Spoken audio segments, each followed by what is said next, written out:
World Tour. Lovely aerial shot of the building here. And there's a look inside, just getting set up for the Repechage day, the first of 2 Repechage days. Of course, Repechage in the morning, medal races in the afternoon. Hi everybody, Gavin Day here in the booth. Excited to have the call here this weekend alongside my analyst, Tyler Dara. We're ready to go. New era, World Tour, let's go. Absolutely. Exciting racing to kick this tour off yesterday. We're gonna have a lot more. Great to have the medal rounds today. Get some finals, some tight racing. We're seeing a lot of the top skaters all together here this weekend. It's gonna be fun to watch. There's a look at the schedule for this morning. Repechage quarters and semis for the 1500 and 1000, and also 500 meters, and then the mixed relay events as well. So the Repechage events, it's one of those words that only seems to come up every 4 years, and people say, oh, they're going to the Repechage. In this case, it's a couple of races just to get into the semifinals. Yeah, you know, some skaters that maybe didn't have the first round that they were hoping for. Sometimes we lose some of the top skaters. It's an opportunity for them to get back into the top half of the field. But at the same time, for some of the skaters that may not quite have the same strength as the top half of the bracket, it provides them an opportunity to get more racing. That's extremely valuable because they don't want to come all the way around the world to do 3 races, 1 of each distance, and be knocked out, and that's the event for them. So to have the Repechage is that opportunity to gain more experience internationally, you know, grow as an athlete, and then eventually be making it through to that top side. It is a bit of a grueling day. They went through qualifiers yesterday, and if you're just trying to get into the semifinals later on today, it's 2 races, and in this case, it's the 1500. Yeah, a marathon of racing yesterday, starting from 9 with relays going until nearly 7 p.m. Skaters racing throughout the day, and then again, if you're battling through the Repechage, it could be a very long day again for you. A lot of added rounds. If you make it through to that top half and then make it through all the way to the final, you'll have a busy day. So we'll just get set up here for the Repechage quarterfinals in the men's 1500 meters. There will be 6 heats.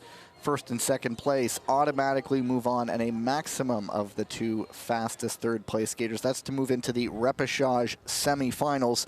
There's your start list. Nico Andermann, Mika Klevstuen, Theo Collins, Ibek Nassen, Thomas Natalini, Tobias Wolf, and Furkan Akar.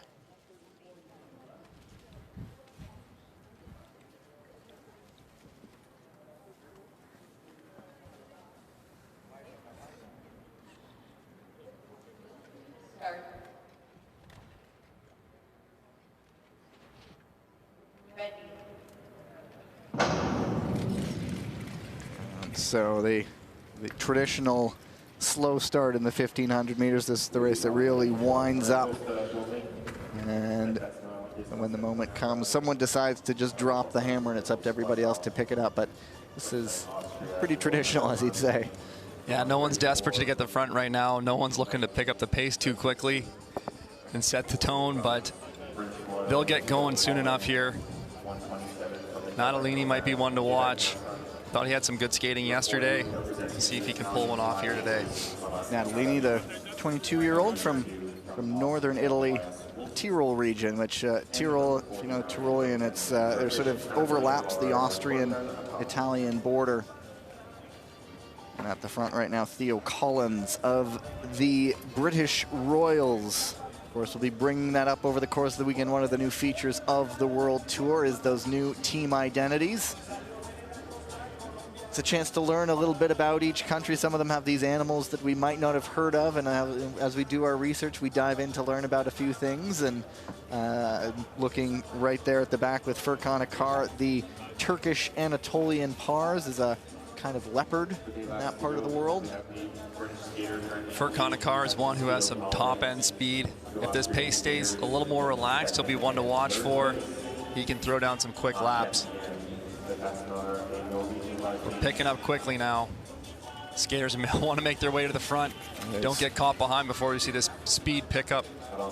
It's Collins back at the front. Now we really are setting things off. Car on the outside, moving into second. Collins and a car right now with 5 laps to go. These are going to really tick down quickly as we reach towards the finish. Still Collins, Natalini of the Italian Gladiators in third. Aybek Nasen of the Kazakh Nomads in fourth, and it's a car making a move on the lead. This race is being well skated by a car. He's making some nice, quick, easy moves, not overexerting himself, keeping him near the front in a position to qualify through the next round. But there's Natalini, as we talked about. Natalini at the bell with a bit of a gap. A car trying to hold on to second. He's got Collins right behind him. Collins, it's really going to be the race for second. Natalini going to win. It's going to be a car just hanging on, almost losing balance there. And I believe Collins still hung on for third ahead of Clev Stuen. Natalini showing some of that strength that we saw yesterday. Good race by him. And there was an incident. You see the little green dot in the corner of your screen if you're just stumbling onto this for the first time, checking things out. Welcome. The little green dot in the corner means there was an incident that was reviewed, but it has been cleared. And so if it's still under investigation, it will be a yellow dot. And it does turn to red sometimes if they're able to review it and have a discipline ready to go in the middle of the race. But usually we are waiting for the end.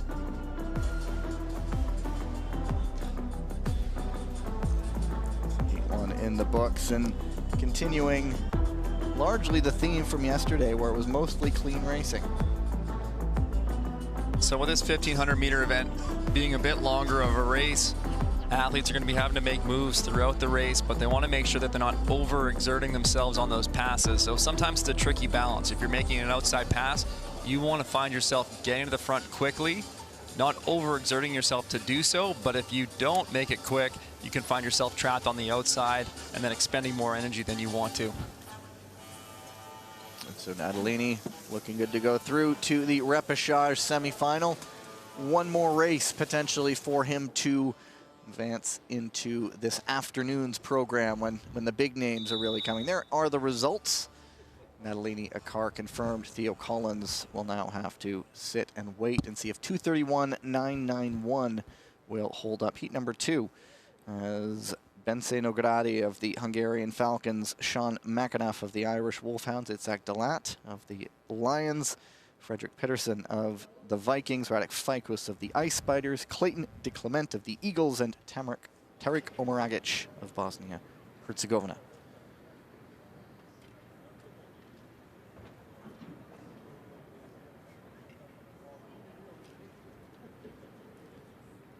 Always a lot of names to go through potentially in these 1,500 meters. It's a long list, and I try to squeeze it in just before they get to go. Look at that Falcons kit.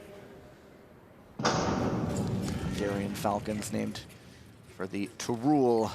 It's a mythical bird of prey that represents the Hungarian people. So Itzhak Dalat of the Dutch Lions, he is a veteran. His first World Cup debut, 2011. He has been around the circuit. It'll actually be interesting to see if there's anyone that's been on the circuit longer than him at this point on the men's side here. So he'll be one to watch for, of course. He's got a ton of experience. He knows what he's doing out here. But we also saw Clement of the U.S. He's having a pretty good weekend. So I want to keep an eye on him, Clayton. He's been an animator. He's really pushed it, and he's been up against the big skaters. He's shown no fear this weekend. Yeah, he was mixing it up in the relays yesterday, so keep an eye on him as well. At the front right now is Sean McAnuff of the Irish Wolfhounds. He's born in Oakville, Ontario, about 6-ish hours drive away. Now lives and trains in Budapest, a former lacrosse player. So not afraid to go shoulder to shoulder with some guys here. Now we're starting to kick things up. It's Pettersson of the Norwegian Vikings, and there is Clayton de Clement taking a look. I like to see Pettersson taking advantage of that slow speed there early in the race. If you're trapped in the back with a race pack this size, it's going to be really hard to work your way through it once it picks up. And when they start this slow, that means it's going to be quick laps as they head towards the finish. It's Dalat at the front right now. De Clement, Nogradi, both making a move. This one really is quite a bit more animated. We still have 5 laps to go. Clement trying to finish that pass off. He wanted to get to the lead, but like we talked about earlier, he just didn't quite give it enough attack to get there early. Oh, Pettersson goes down. It's a heavy crash. We'll see if he was on his own or if someone was there. No, nothing under investigation just yet. It's Delat still on the front. De Clement, the man from Poughkeepsie, New York, not too far away from here. Delat doing a great job of controlling this race from the front. This is his veteran experience shining through. Taking a bit of a look, looked like he might have taken a peek through the legs. Itzhak Delat, Clayton De Clement at the line, 1 and 2. Looking like they have those 2 spots. Doesn't look like anything's going to be investigated with the Pedersen crash.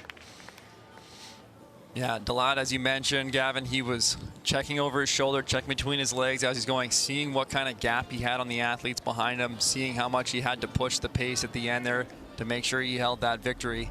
So the 2:30.86 is the new fastest of the 3rd place times, if it all holds. So 2:30 in the 1500 on the men's side, not a very blistering time. So I suspect that the heats following, they're paying attention to the qualifying time in 3rd. Again, wouldn't surprise me to see some of these races now start to pick up because that qualifying time is a little bit more open, more achievable for sure. Of course, it all starts to change. We'll go about it ad nauseum. We'll always couch our comments with it all changes when people start getting advanced and if there are collisions and all that. Absolutely. But as we saw yesterday, a whole lot of clean racing, so it did go off into all of those 3rd place times when they were offering. We just saw the review a few moments ago of Pedersen going down. Just looked like he lost his edge in the corner, perhaps booted out there. Found himself up in that intact insurance sign.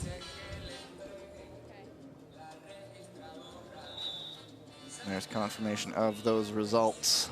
Delat, De Clement, 1 and 2. Nogradi now has the fastest of the 3rd place times.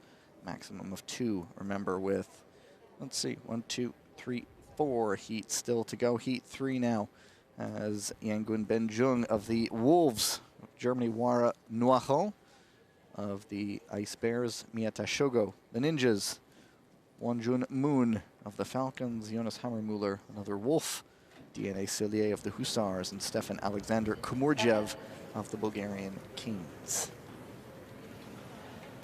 Is Jung.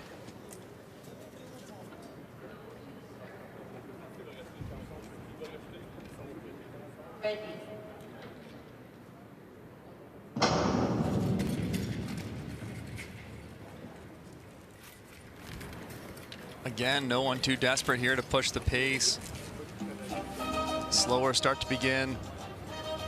Going to keep an eye on Miyata Shogo of the Ninjas. He was showing his ability to pass yesterday and his strength, so I think he's one to watch here. And Guyan Cellier, you know, coming in unranked here in the 1500, but he was performing quite well in the 1000, so I think he's going to be another one to watch.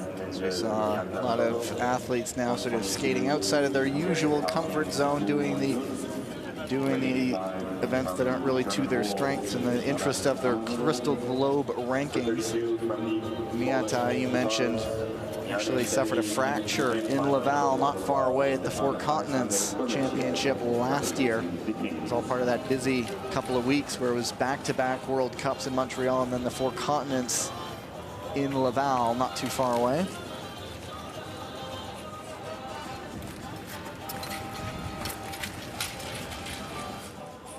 Kumurjev, Noahan now on the front. Keeping an eye, we know the speed that Cellier has, the French-born member of the Polish Hussars. We're going to be coming up on 7 laps here. That's usually a marker that skaters are referencing, saying, okay, 7 laps to go. It's going to pick up now. Got to get situated where I want to be based on my race plan. Miyata staying very relaxed back in the pack. Let's watch for an explosive finish here. Pace is still more relaxed, slowly picking up, but not too aggressive just yet. But that's going to change very quickly as Cellier moves on the outside. He's got to get there quick to the front. He's going to do so. Nice move to get all the way around. Now it's a matter of hanging on. We know his short-term speed. Now it's a matter of endurance because he still has 4 laps to go, Tyler. Can be a long way It looks like Sellier, you know, his training's paid off this summer. His endurance seems to be better than it has been in the past.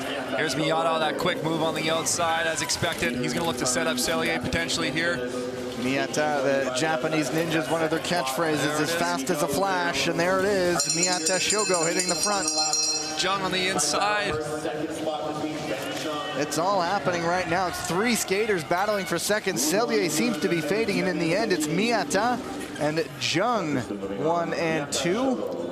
Great finish by Ben Jung there, getting that inside pass, entering a little bit tight, holding it off on the exit, which is tough to do when you don't get a great corner entry. You're struggling to find speed, but he's able to hold that track. And then right now, sitting in a qualifying position, waiting for the official results. Now look back here, and pretty prime example for 1500. There was almost non-stop changes of leadership, changes of position. They like to say for this new World Tour, feel the rush, and pretty prime example of that right there.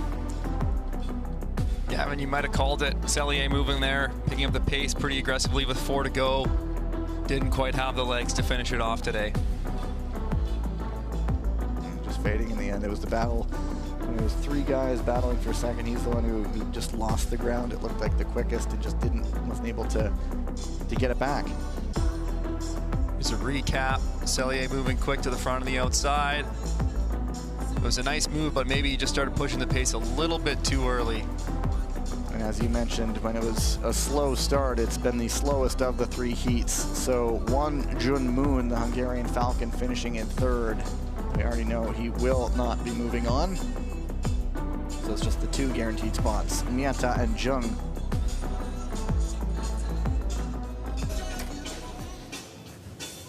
Three heats remaining. Again, if there's no advancements, I feel like these timed advancement positions are wide open. You know, the right now looking at 230.8 and a 231.9, sitting in the qualified positions for time, that's very achievable. Here, the results see just the 2 with the Q next to them. Nobody gets the clock next to their name to indicate that they're waiting for 3rd place. Running through the next heat now quickly, Felix Pigeon of the Hussars, Martin Kolenc of the Croatian Dalmatians, Matsubayashi Yui. Actually, Kolenc just listed as a DNS, as has Liam O'Brien, so we're down to 5 skaters in this one. I'll just actually let them get underway, and I'll run through what's happened here. So it's Pigeon of the Hussars, Martin Kolenc, a late DNS. Matsubayashi Yui is in the race. Robin Bendig of Germany is. Timofey Kokelko, the man in front, off on a bit of a flyer. Let's see what he does with it. Lu Jianshuo of the Hong Kong Ice Chillins. And I've been hoping for it. The neutrals have been hoping for it. Let's see what happens. An early animation here from Kokelko. Is he committed? Kokelko definitely has that time advancement position in mind if he's not in the top 2. So this race off to a much quicker start than the other ones that we've seen. And only being 5 skaters changes dynamic a little bit more. We've had 7 in all the past heats of this 1500 meter. This is a much smaller field, easier to work your way through if you have to. For stronger skaters, they'll be more confident sitting in the back because they know they have fewer skaters that they have to work their way through to get to that qualifying position, because you could be the top 3 really in this race. With this speed right now, would look pretty good. Now it's really settling. They're still strung out. It's not bunched up and nobody's standing up, so there is some pace still in this race. Kokelko on the front. Pigeon, interesting story with him. Came up in the Canadian program, competed in a youth Olympic Games. Just never cracked that national senior program, and sort of was wondering about his own future, and got invited to train in Poland, and that's all she wrote. Switched things over, took a year off, the international year when you're switching nationalities, and now he's back out and loving things. Last year was his international senior debut at the World Cup circuit in Montreal. So Kokelko doing a lot of work there at the front, but I think the other skaters are just a little bit stronger. They're taking advantage of him leading this race out for them. Now he's going to be suffering a little bit off the back. You can see it etched on his face. It's Lu Jianshuo now taking up the torch, pouring things on. Pigeon still in 2nd. Matsubayashi Yui battling for 3rd. This one is all over the place. They're exploded all over the ice at the bell. It is Lu Jianshuo who snuck up at the end and turned on the afterburners and will take the race. Pigeon second, Matsubayashi in third, 2:13.49. Far and away the fastest heat we've had so far. Showing right there how much slower the other heats were. That's a much quicker time. That's more what we expect to see. Those are some of the times that we'll be seeing this afternoon as well. And so Lou, not a bad race from him. Just sort of sitting in the field, letting it all unfold in front of him. The 57th ranked skater in this distance, and he beat Felix Pigeon, ranked 25th. Not a bad return for him. And Matsubayashi now has the fastest of the third place times with just 2 races to go.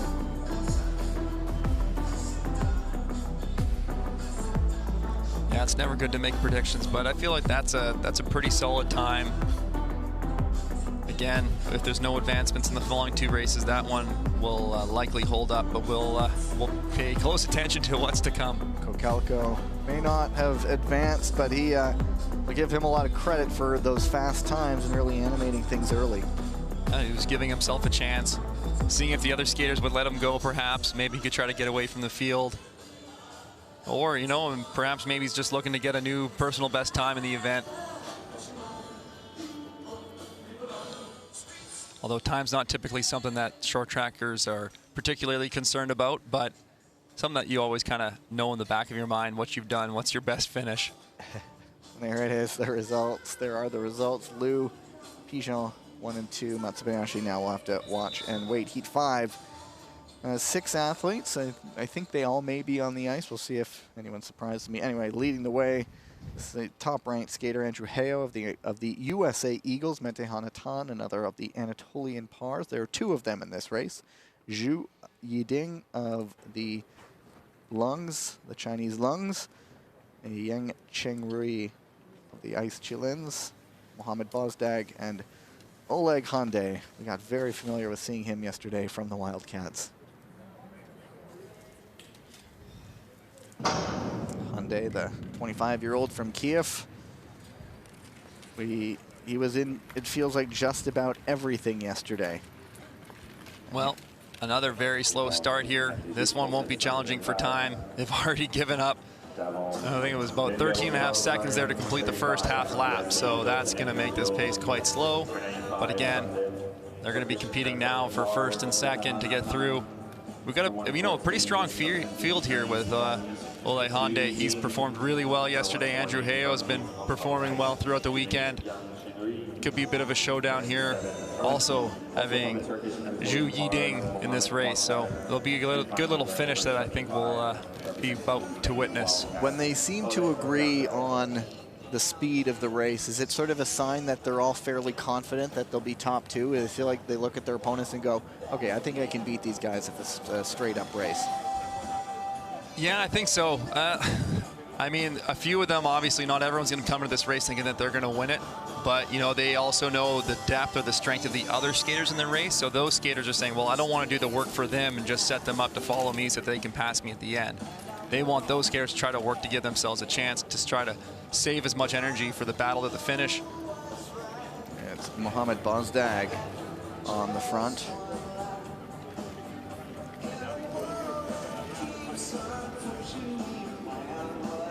It's still Hyundai. Watch out for the American Heo. A quick look down at his skates, and that dropped him back to 5th as 2 skaters are going around the outside, but he seems a little nonplussed at that. There's plenty of time, 7 laps to go.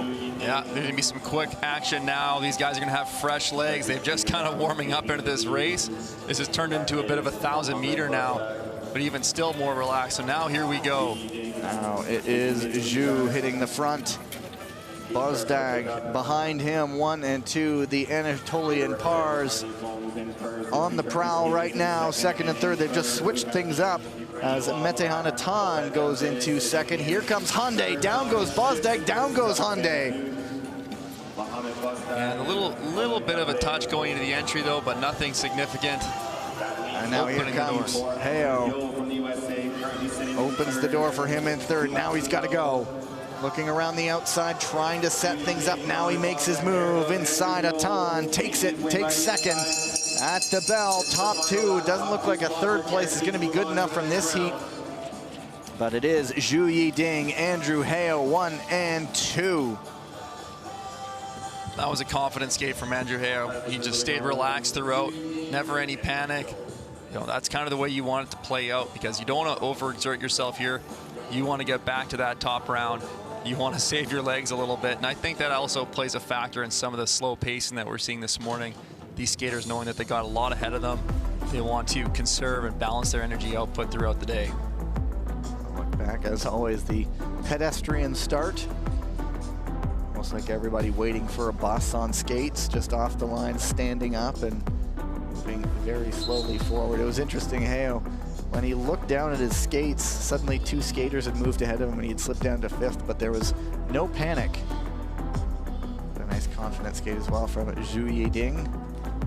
We do have the yellow marker. There's going to be a review. Our first one of the day, so we'll get an announcement. There's the incident. Hyundai. Interesting angle. Hyundai went down well past any contact that would have happened. Second time of the weekend, I believe, he's found himself in the boards, or in the mats.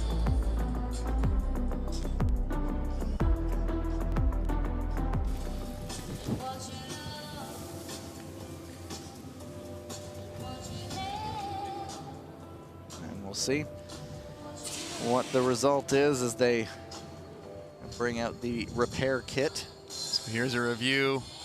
A slight contact there of Hyundai on the outside. I think it just knocked the leg. I'm not sure. Is that Bosda here? Knocked his leg, sent him off balance, and then Hyundai just breaking out on the ice. Same spot we saw Pedersen go down earlier too. So there's a good look at it. Let's see here. Little tap maybe, but it's very slight if anything. But of course we do know the slightest touch can throw you off completely here. Yeah, when you have all your weight on that one leg, and it just takes a little bit of a knock to put you off, that can send you into the boards quite easily. Looks like a decision has been made. We'll be getting an announcement imminently. And Short Track, the latest sport to feature the term after review. And there you go. We didn't even get an announcement. No punishment, discipline to mete it out, just the two moving on. We knew well in advance that was not going to be one of the fastest times. So Zhu and Heo moving into the repechage semifinal. We'll see them pretty short order, actually, because they come out right back out after the women's 1,500 meter repechage quarterfinals. Heat number 6. Go ahead. Yeah, just one heat to go left here. No advancements yet. Time qualification's looking good. Again, some slower races. So again, if I'm one of those skaters that's on the bubble, I'd be looking to get that pace going a little bit early. Maybe jump it out the first 2-3 laps, see if I can get anybody to take over, sit back in the pack, let the pace roll, and then battle it out for the top 3 positions. Called to the line. You saw the start list. Zdenek Paul, there he is, of the Ice Spiders. Ivan Donchev of the Kings. Eric Anderson of the Vikings. Yerka Bulan Shamukanov of the Nomads. Balash Bontovics of the Falcons. And Brandon Kim of the USA Eagles.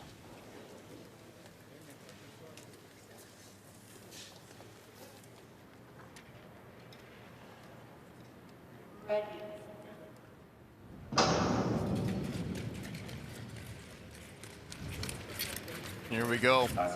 We see Anderson doing what we were just talking about. He knows that time advancement's open. He's really pushing it, actually. The Norwegians are known for their endurance. They are experts on the long track, in the long distances, and they are letting him get away a little bit. There's not a concerted effort. It's sort of like when you're watching cycling, is there an organized chase going on? And for the moment, they're just kind of letting him dangle off the front. He's gained about half a lap. You know, if your strength is endurance, and you can use that, maybe you're less of a inclined at passing, or you're not quite as effective at moving through the pack at the end. This is a great strategy to push the pace to help make sure that you get through. It's over a half a lap right now. It's Donchev who's leading the pursuit here more than anything. Nobody else is really taking charge, cycling through on the leadership. And it's still just over half a lap. You can see the pain on Anderson's face, though. He's starting to grimace a little bit. Looked like his technique's getting away from him a little bit now, but I love the battle. I love the way that he's going after this. Fly on, sir. The pain is all over his face. But these big leads, they can dissipate quickly. There's still time left in this race if this pack decides to go after it. Shamukanov taking up the charge. I believe it's starting to come down. It's just about half a lap now. And it can come down in a hurry when you have 5 pretty rested skaters coming in. Anderson suffering. It's agony right now, down to 3.5. The gap is coming down a little bit. If you're in the chase pack and you're confident with yourself and you're racing, you're not going to do much work. You're going to wait and bide your time. I think Brandon Kim's doing just that, making his way through the field. Oh, it's going to be heartbreak, isn't it? Inside, 2 laps to go. Anderson is going to be caught right at the bell, isn't he? He's hanging on a little bit, but now they're just going to eat him up. He is completely out of gas. A valiant effort indeed, and it's Zdenek Sapal and Brandon Kim taking the 1-2 result. He ended up staying in the pack. He wasn't dropped, was Anderson, but just heartbreakingly close for him. Yeah, great effort, great effort. I appreciate it. Trying something different. Didn't work out for him today, but hey, gave it a shot. And you sort of felt like if there was maybe a second skater to go with them and maybe trade off the draft once or twice, it might have had a different outcome. Yeah, and it's tough though when you see 2 skaters go. That's a lot different than 1, right? Because then they're knowing they're taking 2 qualifying positions, so the pack would likely try to react to that. But again, if you are able to break with 2, then yeah, you could work together. So it didn't come off, but you have the thanks. Those watching here made that for an exciting finish. See the pain on his face as he's battling through the lactic acid. I'll look back, and it was very calm. They never looked panicked in the group behind. They let him gain close to 3/4 of a lap and then just started to chip away. And then once the fatigue set in, that gap disappeared in a hurry. Brandon Kim sneaking up the inside. Tight little battle here on the entry. And a fist pump.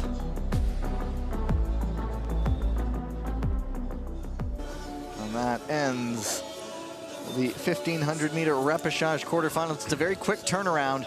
So even if Anderson had hung on, he would have had a very quick recovery and priming once again for a semifinal, because it's essentially just after the flood, after the women's 1,500-meter repechage quarterfinals. There's the 2 confirmations, and Shamukanov does get in as one of the fastest third place times, the other going to Matsubayashi Yui. So we'll see those top 3 men back again, and the women are already out on the ice. 5 heats for the women's 1,500-meter repechage quarterfinal. The first place skater from each, and a maximum of 5 fastest second place skaters. So it's not quite the top 2, but if they all go clean, it is the top 2 in each heat. There are the names on the screen of who you will be seeing not too long from now. Actually a pretty good women's race here. Some strong skaters. We'll go through them in just a moment.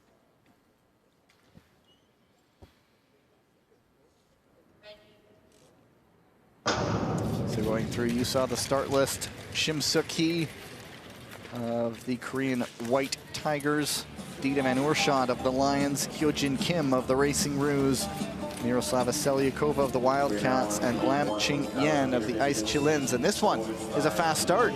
Oerschaud pushing the pace right away. You know, you got Shim Suk-hee in this field, which is where you don't typically see her in a repechage round. Obviously a former world champion in this distance, Olympic champion as well. So let's keep an eye on Shim Suk-hee in second here of the White Tigers. They've all formed up after a bit of a flying start. It's still Dita Van Oerschaud, the 20-year-old, not 21, not even 21 until December just yet. I think Oerschaud knows she needs that time for second to help ensure that she gets through. And when we're looking at it, it's the 5 first, and the next 5 fastest seconds, but there's only 5 heats, so you might be thinking, why isn't it 2+0, right? But what that's doing is it's helping the race format control how many skaters go through to the top half. That way there's room for advancements, so you don't have 2+0 plus advancements, and then you get too many skaters in a race. So this controls the volume of skaters going through to the next round. And at the bell, it's Shim who's gotten into the lead and pushing things away, and it's her and Dita Van Oorschot who will have to wait and see. Although, unless there are any advancements and penalizations, that's not going to be too bad for Van Oorschot. So she will see how the rest of the heats now go. Yeah, I think that was well played by Van Oorschot. She had assessed her competitors, the field, very well. She knew what her strategy needed to be to ensure that she got through to the next round. I suspect that time should hold up with the 5 qualifying times going through. Again, waiting for advancements in the other races to go, but I think that's going to be a strong time.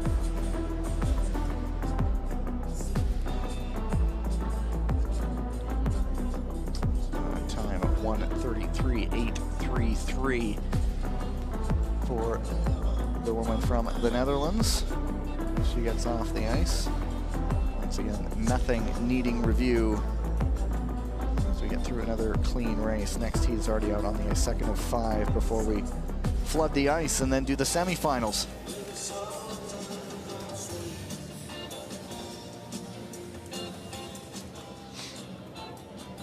A smile from her.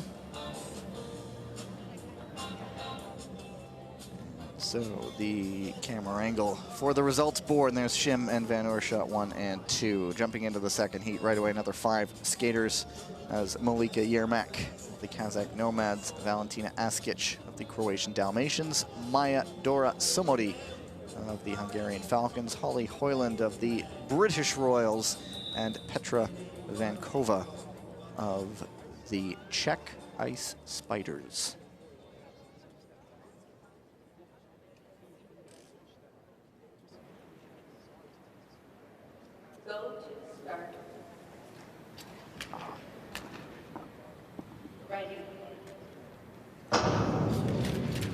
Yermak out of position 1 is the top-seeded skater in this race, and it's another brisk start. It's sort of between pedestrian and fast. Yermak just turned 21 at the end of August, and it seems though there is a lot of youth in short track, a lot of skaters in their early 20s. Yeah, it's certainly a harder sport to do as you're aging. We see that the rough tumbles that these skaters take, there's a high probability throughout your career that you're going to find yourself with an injury at some point. And it sometimes favors the younger skaters. Askic of the Croatian Dalmatians, the lead, she's been looking strong through the weekend, starting yesterday, so we'll pay close attention to her in the lead right now. But Somodi of the Hungarian Falcons also performing quite well, so let's keep an eye on these two in the lead. And it is Yermak in third, watching things here, and then Vankova and Hoyland getting a glimpse of some of those new kits for the World Tour. At the front is the good old checkerboard of Croatia. We're still waiting the Dalmatians kit, and that one I think I'm looking forward to more than any of them. And there is Yermak making the move the second, taking a sniff around for first, deciding to wait, still some time to make a move. At the bell, it's Askic holding them off. Malika Yermak in second. Somodi coming around perhaps to take a look as well, but Askic doing some nice defensive work and will hang on for the win. So good skate from Valentina Askic. Great race by Askic there. I also like Yermak getting herself back into that second place position, defending well against Somodi. Holding on now, she will be waiting for that time. And a look back. Askic coming in. She's ranked 55th in this distance in the world, and so pick up a race win when you're not the seeded skater, and not too bad work. And Yermak 135.894 is her current third place time, but we've had 2 clean races now, and so those second place finishes will look ever more comfortable the more clean races we get through. I think we're definitely seeing that Askic has made some improvements over the summer. Her training's paying off, looking like a much stronger skater this season. didn't really face a serious challenge when she was in the lead. Nobody really took a look at it. Look at making a move, and so she's looking odds-on. Just waiting for official words, odds-on to move into the repechage semifinal. And one of her teammates getting ready for the next race. There's those results. Askich and Yermak 1 and 2. Moving on. Heat number 3 of 5 will have 6 skaters out on the ice. Petra Yashapati, the Hungarian Falcons. Yamana Rina of the Ninjas. Katarina Buric, another of the Dalmatians. Olga Tikhonova of the Nomads. Louisiana Stahl of the Eagles. And Leah Mead, our first look today, of the New Zealand Ice Kias. Ready.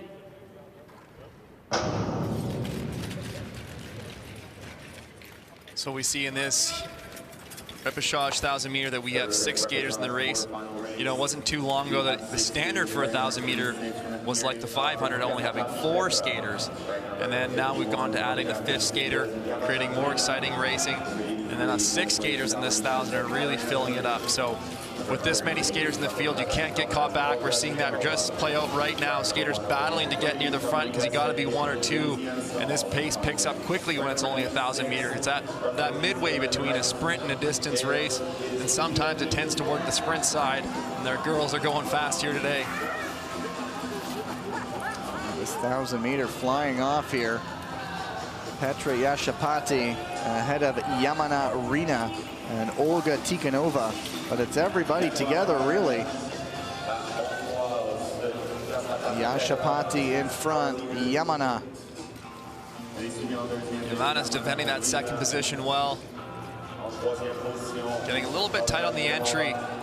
I'd like to see her being a little bit wider. There we go. She's getting the 2 crossovers in. She wants to close that gap a little bit. Tikhonova's going to be looking for the inside pass here as we come up towards the finish soon. Here comes Olga Tikhonova. The real race at the moment is for second. Yashapati has a gap. And it looks like she might hang on to pick up the win and the automatic qualifying spot. And she's through ahead of Yamana Rina.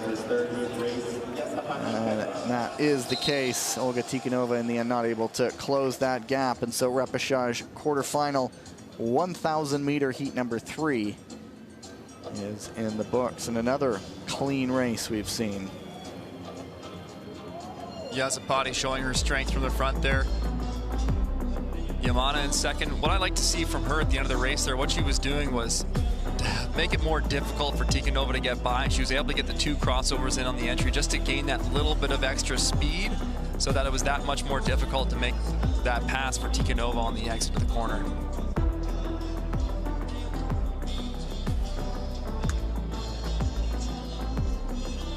Yazapati making her way to the front. She kept control of the race from there. Nice cushion in the end, and Smithers a bit of a jostle there. I don't think we ever saw a yellow card, noting something that's being investigated. That might just be part of the racing, par for the course. Here we see Yamana getting 2 crossovers in on this one. No, this is coming up to the finish soon. Yeah.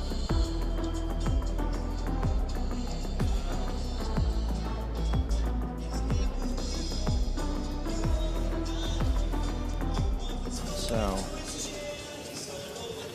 everybody safely through.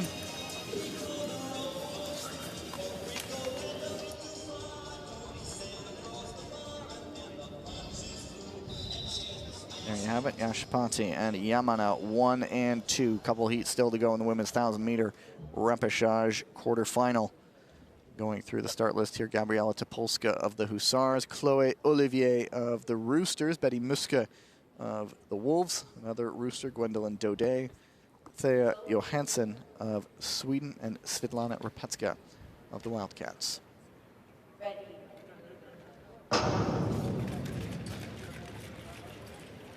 Now, so often I'm looking at Topolska in this case, the 23-year-old. She's listed as an armed forces athlete. Now, we see a lot of countries that have police athlete, or they're in some sort of law enforcement or armed forces. You know a bit about that. What's happening there? What is happening when we see that? Yeah, it's common to see this in the European countries where, you know, for in Italy, for instance, they are a part of the police force. So it's a way that they are able to kind of supplement their training. They have an income. They're part of the police force or the army. They're getting a stipend for doing that, and then following their career, then they would have a career to move on to in the working force after their athletic career. So it's a great opportunity for those athletes to continue to pursue their sport dreams, and their government supporting them with also having a career once they move on from sport, which is a difficult thing for skaters sometimes, because it's a full-time pursuit when you're in athletics, and you can't necessarily, it's difficult to balance education or establishing a career. So I think it's fantastic for those skaters that they have that opportunity. So for, was it Topolska here? Likely when she's done for her skating career, she'll be joining the forces. Now she moves into the front. The two French roosters are behind her, battling for second for that last spot. It's Olivier going in on Daudet, but it is Topolska coming around to take this one ahead of Olivier. And it's Olivier, the Canadian-born French rooster, going one over her teammate Gwendolyn Daudet, looking to get that all-important second spot. And nothing being investigated here either, so it looks like those results will be official.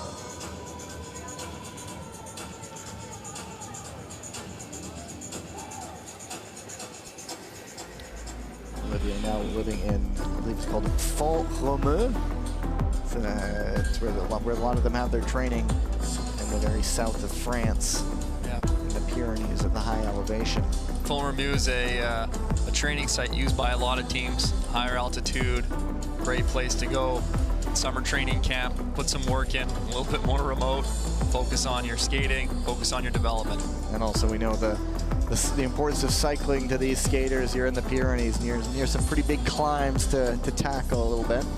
Not always great for training when you want maybe a zone 1 or 2 ride, something a little bit more consistent. Those mountain climbs aren't great for those, but if you want a harder workout, then there you have it.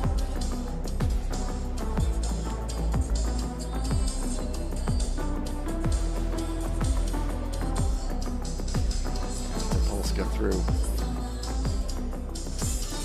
the queue next to her name, and it will be Olivier now with the clock, but one race to go, 1:35.884. We'll see how that stacks up. Slightly quicker of Malika Yermak's 1:35.894. So that is the third of 4 fastest third place times. One more to go, heat number 5. This one has 6 skaters on the ice, so it'll be a pretty packed start line. Natalia Malashevska of the Hussars, Alina Ashgalieva of the Nomads, Lisa Eckstein of the Wolves, Tunica Dendulk of the Ice Bears, Yelizaveta Sidorko of the Wildcats, and Polina Klaus-Stuen of the Vikings. It's going to be a tight field here. 6 skaters again, as we've mentioned. It's usually going to drive the pace a little bit quicker. A lot of these skaters quite evenly matched. This one's a little bit more difficult to predict. Natalia Malashevska back after a year off. As we mentioned, she's won World Cups in the 500, but she's getting her racing legs back. We'll see how her endurance is in the 1,000, but she certainly has the speed. Lisa Eckstein moving around, getting up into second. Galieva's been performing well too. Keep an eye on her. Eckstein spent her offseason a little all over the place in Vienna, went to the US, also spent some time in Greece to really decompress a little bit. Up into second is the German Wolf behind Yelizaveta Sidorko. Sidorko keeping control of this race from the front, pushing the pace. Here comes Malashevska up into second. Everyone battling now. It really is a battle for this last heat in the 1,000 meters. Malashevska bumped a little bit, goes out wide, loses a lot of speed. It is still Sidorko in front, Malashevska in front. That little bump will be reviewed. 2 laps to go. Sidorko keeping this going from the lead. Malashevska jumping up the inside, looking to attack on the outside. Nice. All the way around. Malashevska, welcome back, taking the lead at the death. And it is Natalia Malashevska ahead of Alina Ashgalieva and Lisa Eckstein. When Malashevska got dropped back, bumped out to the back of the pack, I thought for a moment that she was going to kind of just mail it in there. It was great to see her kind of change her mindset and attack back to the front of the race, finding herself in first at the finish. And we're going to have a review of an incident. We'll see which one we're going to be taking a look at. That was Malashevska, who did get bumped and lost a lot of speed. So we'll see what happened in that case. Yeah, it's looking like it is possible Alina Ashgalieva on Malashevska in the straight lane pass. So that's what's being looked at.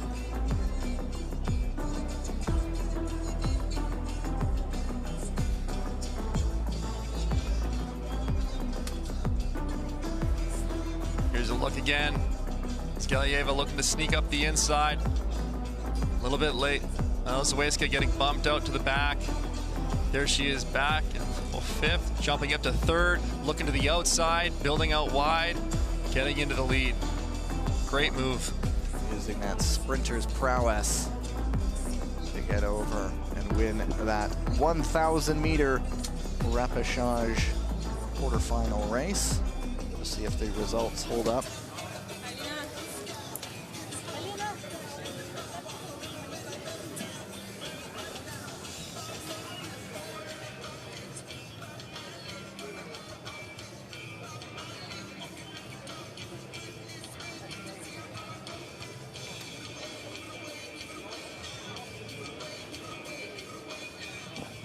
Confirmation of the results. No discipline will be handed out. It is Malashevska and Ashgalieva moving on, and you see the list of those who have qualified. It's a quick turnaround, Tyler. Just after the 1,500-meter men's repechage semifinals, we have the women's 1,000-meter repechage semifinal. What happens now? Quick turnaround before we take our own break. What are they going to be doing? The athletes, we're probably going to hopefully find a bike that they can spin their legs out, get the blood flowing. They don't want to poon. They might sit down, put their feet up against the wall, help that drain out, and make sure they're hydrating, getting ready for the next round. And then they're going to want to check, who am I up against in the next race? That has a big factor on what your tactics and strategy are going to be. Who are my competitors? What's their race style? What do I have to do to beat them? So you've got to kind of do your homework. All the athletes know in their mind, they've raced a lot of these skaters for the most part quite a few times, so they're familiar with them, and they're going to build a race strategy around that. They're taking their own break. We are as well. We'll be back, it looks like, in about 15 minutes from now. So catch a break wherever you are, load up on those snacks, and we'll be back with you in just a moment.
Hi, guys.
And if there's no changes, then you won't see it because this is the way I set it for live stream.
back in for the repechage semifinal for the men's 1500 meters. We'll let the start happen. We'll just quickly go through who's who. You've seen the start list already. So Lu Jianshuo of the Ice Chillins, Felix Pigeon of the Hussars, Matsubayashi Yui of the Ninjas, Brandon Kim and Andrew Heo of the Eagles, Itzhak Dalat of the Lions, and Thomas Natalini of the Gladiators. So that's not a bad heat. It's going to be an interesting one. These are very closely ranked and competitive skaters. Absolutely. We're getting the top skaters now of the repechage side. We're seeing a slow start here, but this is a 1+0 advancement to the semifinals in the top bracket. So you have to win this race. You don't want to overly exert yourself early because second's not going to do it. A time advancement's not going to do it. Times don't matter here. It's all about the victory. We know the free-for-all is coming at some point. It's just a matter of when. And of course, these guys just did a 1500 meters maybe an hour ago, less than an hour ago. And so there's been a quick cool down and a quick warm back up to try to peak. And it's Itzhak Dalat, the Dutch veteran, out front. And behind him is Brandon Kim. Now Kim moving to the front as we wait, we await the moment. Natalini's taking a very relaxed pace and position in the back. One advantage when you're in the back, you know there's nobody coming behind you. You can skate whichever track you want, you rest up, but you got to be careful because that's a huge distance to overcome to find yourself in the lead at the end of the race. So you got to be careful. You don't wait too long when you're back there, and you don't let the pace get too quick before you start to move, and now we're seeing that pace pick up. And Itzhak Dalat goes. Lu Jianshuo, who had a pretty impressive repechage quarterfinal to get here, was sitting on the front. That one he waited and he waited. This time he went to the front a little earlier. But now it's Dalat coming up inside. 5 laps to go. Dalat, what we're doing here, collecting information. His awareness is on point. He's looking behind him, looking around, paying attention to what's happening. And it's Lu Jianshuo now deciding to up the tempo. Interesting for the man from the Ice Chillins, and there's a big little cut through the middle. Not sure what happened there. I think that was Pigeon. Brandon Kim now closing in, but it's Lu with a nice gap. 2 laps to go. There will be an investigation. You see the yellow dot, but it's still Lu trying to hang on, perhaps pulling off a bit of an upset here. Here comes Natalini trying to go around the outside. Kim around the inside. It's 3 through the corner. It's going to be Lu. No, it's Natalini. Wow. Natalini being patient in that race for a moment there. I thought it might be too late. There was Brandon Kim looking to move on Lu in the front. That created some contact. Natalini could carry that speed on the outside, snaking his way to the finish. A smile on his face. Lu knows he was that close. You would have been able to call that a bit of an upset. Yeah, great skate by Lu. I think he raced that race very well. I think he got to the lead when he needed to. He was controlling from the front. Would have been great if he could have fended off Brandon Kim a little bit stronger so that he didn't lose his speed going to that last corner, because that's what cost him. Natalini was carrying so much more speed on the outside that he shot out of the corner. And so we'll see what is getting looked at here eventually. It was hard to describe because it looks like someone might have just gone inside the puck from my vantage point, almost cutting the corner a little bit. Yeah, you certainly can't intentionally skate off track. If you get bumped inside a track and you make your way back on without gaining an advantage, that is okay for the safety of the skaters. They don't want to make dangerous moves just to stay on track. There is Natalini really waiting until the dying moments to make his move. And what is being investigated, Itzhak Dalat, possible lane change in the straight. And here it was going out wide and having enough to just get it at the line. We saw in the entry of that corner, Kim and Lu kind of making some contact, losing speed on the entry, allowing Natalini to get by. And I think he's mid-shout crossing that line, proud of what he'd accomplished there. It was a good race. Great to see, though, the respect between the skaters after the race. I don't know if we saw it on camera here, but patting each other on the back, hey, saying nice race, that was a fun one. So all going to plan. Let's see here. Still listed as unofficial. Looks like it is now. Interesting. We will wait to the official word, but from what I can read here, it looks like this might be an interesting look here.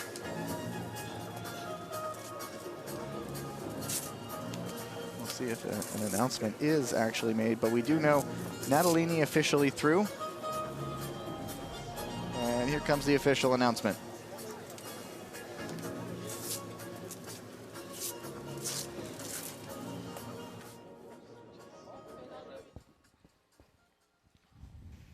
After a review, we give a penalty for number 39 from Poland and an advancement for 23 from the Netherlands.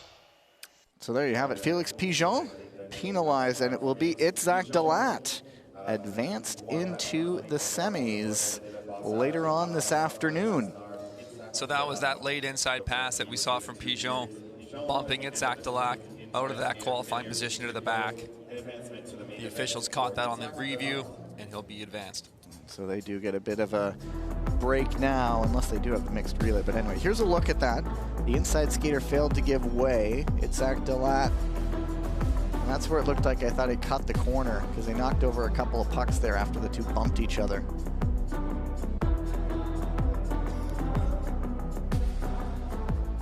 Heartbreak for Lou, though. He was still out in front there at that time. Here we go. Start list for heat number 2.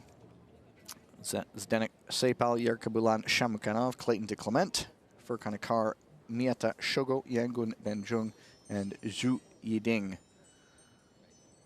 Got a spider, a nomad, an eagle. We'll run through the identities. There is Clayton DeClement. Certainly one to watch this weekend.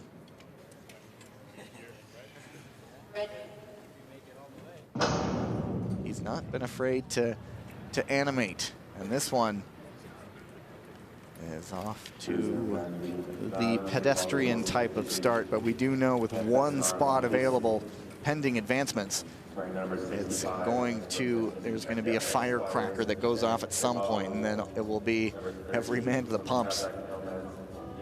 Yeah, that 1+0 advancement makes it really competitive. Again, skaters not wanting to take that lead too early here. Another, this is going to be a tight race. Again, so difficult to call. I think there's multiple skaters, Sepal, Clement, Carr, Miata, all have the ability to win this race.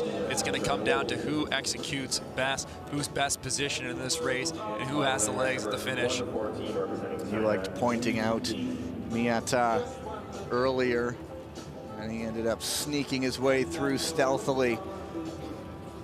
And he's back in 5th right now, the man from Osaka. I like Miata's speed. I like his ability to pass, but it can be a challenge if you get yourself too far back. Carr's got the speed as well. We'll see if he's got the passing capabilities on this one today. Shamukanov on the front right now. Shamukanov, the top-ranked skater from last year in this event, so we can't count him out. Sepal, Jung of the German Wolves moving all the way to the front now, and there's a ratcheting up of the tempo. They're all queuing up to make a move here. Zhu Yiding moving to the front here while the pace is slower. Making his way by the outside. And now it's really ramping up. Shamukanov going around the outside. Now they're off. Sepal in the lead, bumps with Zhu. Both of them are off. Their speed is down. Shamukanov in the lead. Jung, DeClement, Miata. Now Clement trying to go around the outside. And that little bump will be reviewed. Coming up to inside, 5 laps to go. It's DeClement in the front. Now, if you find yourself in the front with this many laps to go, there's still a ways to go. You don't want to get too excited too early and empty the gas tank. You want to conserve some of that energy because you know the passes are coming at you. You're going to have to make a move just like that with Jung going to the front. Jung in front. Shamukanov goes for second. Shogo trying to sneak his way through. He's forced out wide. Everybody's going in for the corner here. Here's Miata on the outside. He's been passing well this weekend, but he's got some work cut out for him. He's trying to go long on the out. It's a car. It's a car and Miata both going down. It's Jung still in front. DeClement is there. It's Jung at the line. Is it DeClement? It's Clayton DeClement. Jung had it. He just broke out on that last crossover on the exit to lose some speed. Clement was able to carry it by him. And both Akar and Miata are on their feet. 2 incidents will be reviewed. That first one involving them without question. I'll check to see Nice to see everyone on their feet and okay, because it was a pretty high speed incident. The car holding his right arm. So there's a look. One of them is a possible lane change in the straight. So we'll see how this all shakes down. You know, I think Clement skated cleanly through this race, so he's going to be okay. But as we saw in the previous heat, there are possibilities for advancements as well. Makes them for some very full start lines this afternoon once we reach the semifinals, and the viewer's not going to complain because that always adds to that excitement. A whole lot of skaters trying to get into one corner at the same time.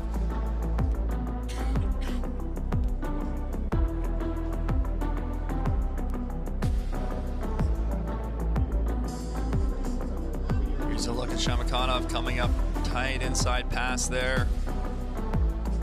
First incident, the second incident is a possible lane change in the corner.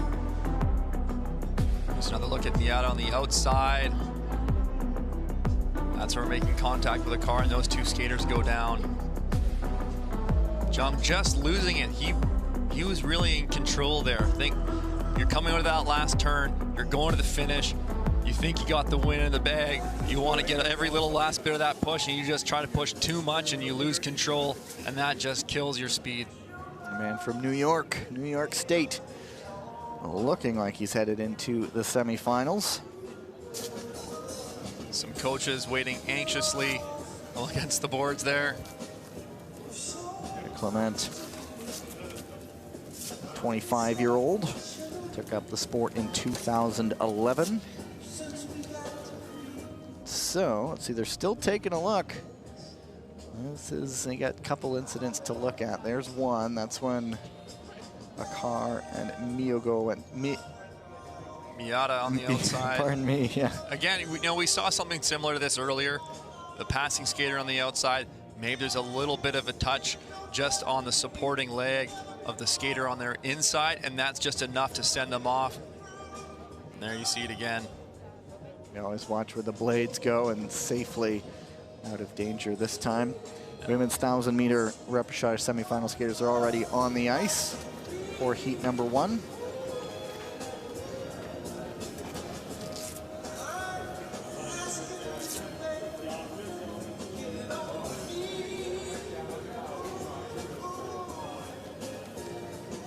And then we're going to be shifting gears here to the women's 1,000 from the men's 1,500 here. So again, shortening that distance up.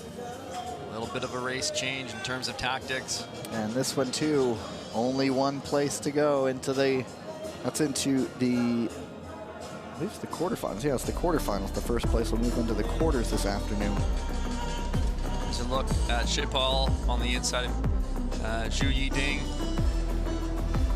And another look on the Miata pass. Car was a little bit wider off the track, and then Miata was also wide. I think he was expecting a car to be a little bit tighter, but the car is trying to set up an inside pass on Jung. So they're both kind of setting their tracks off to make maneuvers. Looks like decisions may have been made, and they just might be punching that into the screen. And then they will make that announcement. Meanwhile, they're already dressed to go recover for a little bit. So unless they're in the 500 or the mixed relay, they get to go back and have a little break at the hotel. The hotel's just up the street. And I've noticed repechage morning, the breakfast room is a lot quieter than qualifiers when everybody was taking part. So those who had already avoided the repechage rounds getting a bit of a sleep in this morning. You know, it's an advantage for those skaters that aren't going through the repechage in the morning. They can sleep a little bit more relaxed, knowing that they don't have to get up early, get to the rink early, and their day becomes a much shortened day. And again, that just adds throughout the weekend. Those hours add up at the rink. You kind of want to limit how much time you're spending trackside, because you're mentally going to always be on, and that drains you as well as the physical element of it. And what's going to be more exciting for us as well is this afternoon, this place could be pretty full with a couple thousand fans, and then that adrenaline kicks in, and we're all just sort of being carried through on that energy by the atmosphere here. Absolutely. I think it's nearly sold out for this afternoon, which is going to be exciting. Now, one thing with these 1,000 meters here for the women, again, quick turnaround. The 1+0 advancement to the semis. I think that's going to change the way they attack this race. I don't expect it to be a blistering start again.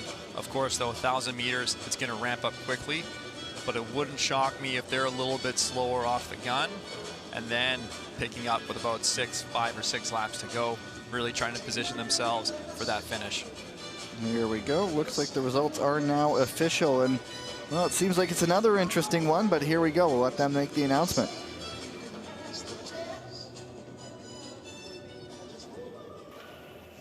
After review, we give a penalty for number 114 from China.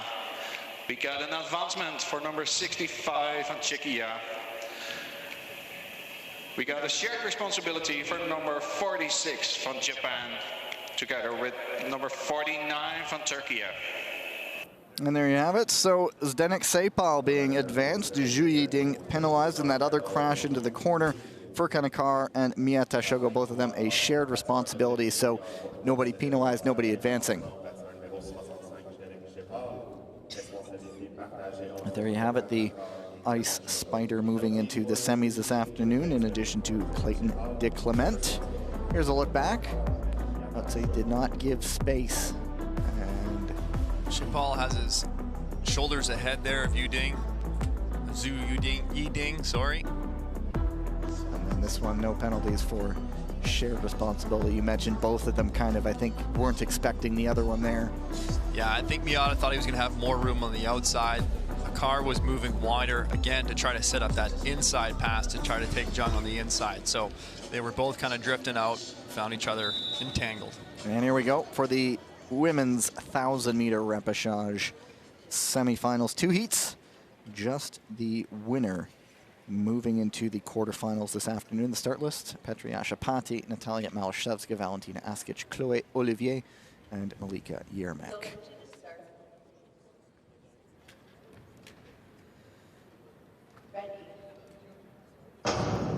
Both Malashevska, Askic have been put in some eye-catching performances.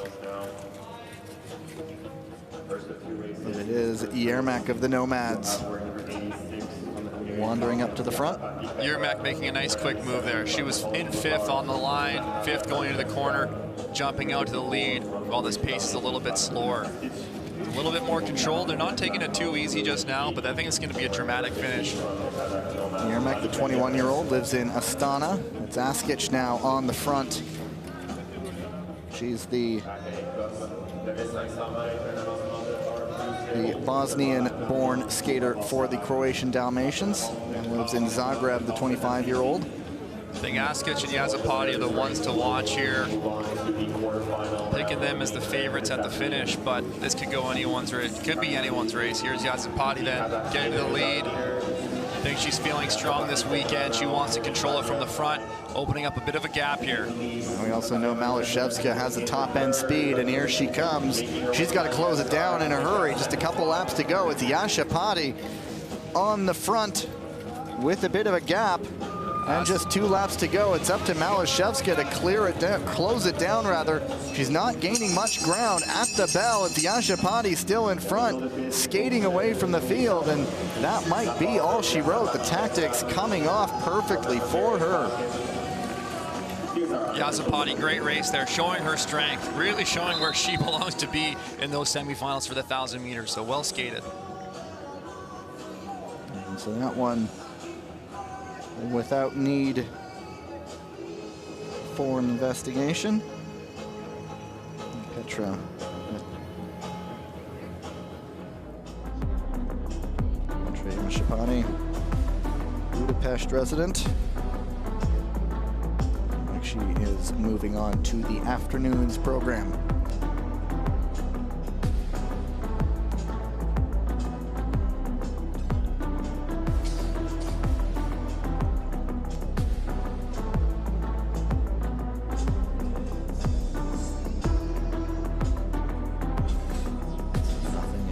Investigated. Nobody is looking at any video review boards.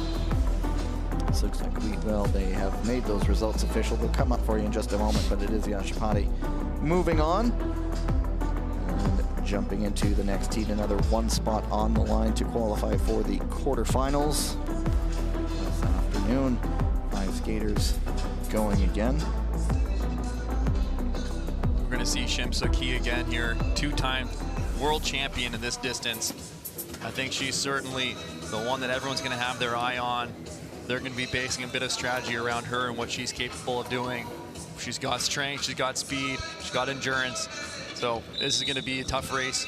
I think she's our favorite here, but again, it's going to be a good one. There's the results, and it's a rematch of the repechage quarterfinal.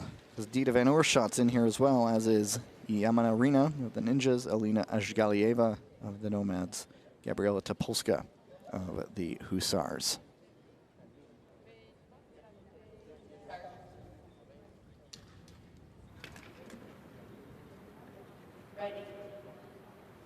Kind of unfamiliar territory for Shim Soo-ki to have so many Palmares in this distance, and here she is having to go through the repechage.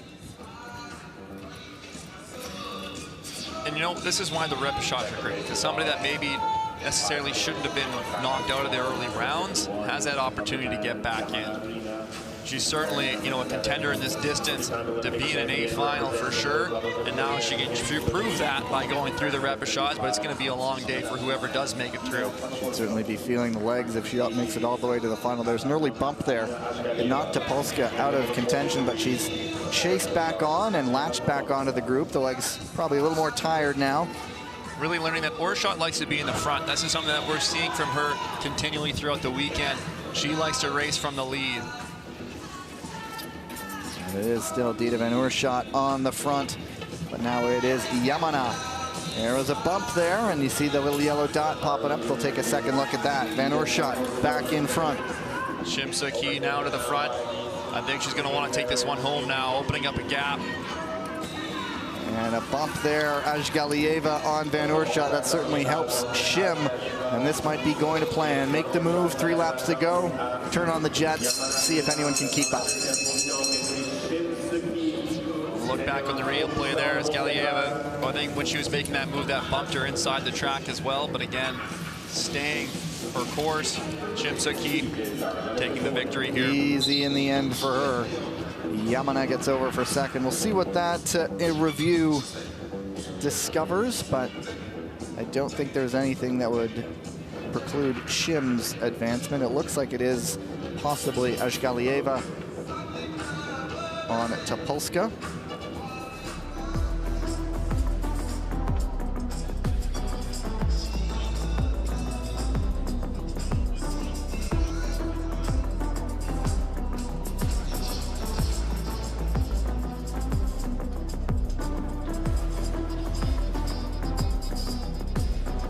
Oorschot making her move up to the lead again. We're learning that she likes to race from the front of the pack, so that's something that we'll continue to watch from her over the course of the World Tour this season. Doesn't quite seem that she quite has the endurance to keep herself there, but as she develops, sometimes, you know, the skaters aren't coming into the first stop of the World Tour in their top form. It's a long season. They're wanting to build through it. They're wanting to train through it. And of course, they still got the World Championships at the end of the year. So sometimes this is even a training opportunity in these early rounds, or these early events. She's also had the last 2 races, a pretty formidable white tiger behind her in each one. So maybe against other competitors, she might be able to hold her own a bit more, because we see Shim potentially in good form these last 2 races. Yeah, I think Shim was showing her strength there. You know, really showcasing that she needed to be through in those semis, as we talked about already. So great to see her going through, going to be able to compete again for a medal now. Nobody penalized. Shim Soo-ki moving on, and that is to this afternoon's program. And so the lights go down, but we are getting ready for the men's 500-meter repechage quarterfinals. First chance we get to see the 500 meters. These ones will be over in a hurry. 8 heats in all. We'll just wait for the lights to come back up. Take a quick pause. I don't think we're getting resurfaced. We are actually coming up in about 10 minutes. So this one's quickly done, so we'll get a quick break and talk back to you in just a little bit.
back we go. There's some more repechage, the men's 500-meter rep quarterfinals. And there are 8 heats. And if it wasn't hectic enough in a 500 meters, only the first place skater automatically moves through, and only 2 of the 8 second place finishers could move on, maximum 2. And so I think you're really good, Tyler, going to see just people who want to finish first. Absolutely, because you have to consider the advancements as well that'll take an impact out of those qualifying positions. Got a look at Roberts Kreuzberg's there. The Latvian Golden Star slotting into second place. It's Lorenzo Previtali of the Italian Gladiators. There's also Murat Tataci, Tobias Wolf, and Sung Min Kwan. Right now, Previtali in front, but here comes Kreuzberg's. Oh, tight battle into the corner. Getting the shoulders out, the elbows out on that one was Kreuzberg's. We'll be getting a review of that. Kreuzberg's, well, we've learned that he has a strong shoulder. They went shoulder to shoulder there, and Kreuzberg's barely moved as he leads at the bell. Murat Tataci making a look. Outside, inside, is he going to go? Here comes Kreuzberg leading it to the line, and he's first over the line. And we'll have a pending review there. So we saw Tataci sitting in behind Kreuzberg at the end. Sometimes as a skater, when you see a contact like that, you actually mentally know what you think the call might be from the referee, because then you don't want to also take a risk. So maybe if he's thinking, okay, Kreuzberg's pass was maybe under question, I'm actually going to be sitting first right now if he's penalized in this race. So I'm not going to take a risk. I'll defend second, because it looked like you said, Gavin, he was taking a look. He had a bit of speed there. He was looking comfortable, but he didn't try to go for it at the end. Here's another look. The two just bumped. They go shoulder to shoulder, but it's maybe a matter of who had the lane, who was in front right there. Bump, down goes Previtali. Yeah, there's some significant contact there. It looks like Previtali is trying to hold his line. Kreuzberg's trying to assert himself into the position. You know, this is, again, why I'm happy I'm not an official. We'll let them go to their review. We're comfortably up here. We'll put our feet up and let them get to work. But yeah, I mean, we do know it's a physical sport. It's 2 guys going for a corner, and so we will see what is determined. Just upon my initial sight of that contact, I did feel like Previtali, he was holding his line, he was holding it strong, but we'll wait to see how the officials see this when they get their different angles and their different views and what that decision might be. But if it were the case that Kreuzberg was penalized in this, then Tataci will be sitting in that first position. There is a look. You be the judge at home there. We know Kreuzberg's was moving up the inside, but it was at a point where he's either in front or alongside, and it's 2 guys going for a corner. It's not our call to make. You know, Previtali is coming over too a little bit, so you know we'll take a look. We'll see what the refs see here. And there's a look at the video room. And once they come over to this second screen, it looks like a decision has been made. And so they punch in their ruling. And then they come out into the middle of the ice, turn on the headset. The new addition this year for the World Tour is the announcement of their review. Usually they would just go up on the board and we would be the ones telling you what's going on, but we get the word out of the horse's mouth, so to speak.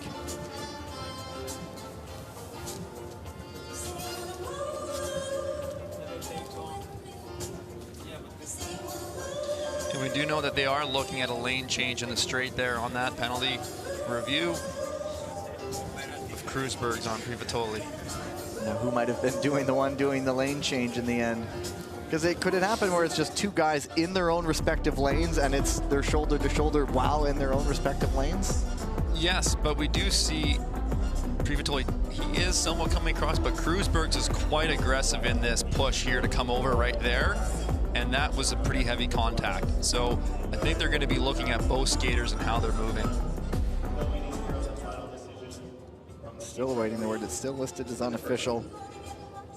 But I think here they come. And there we are.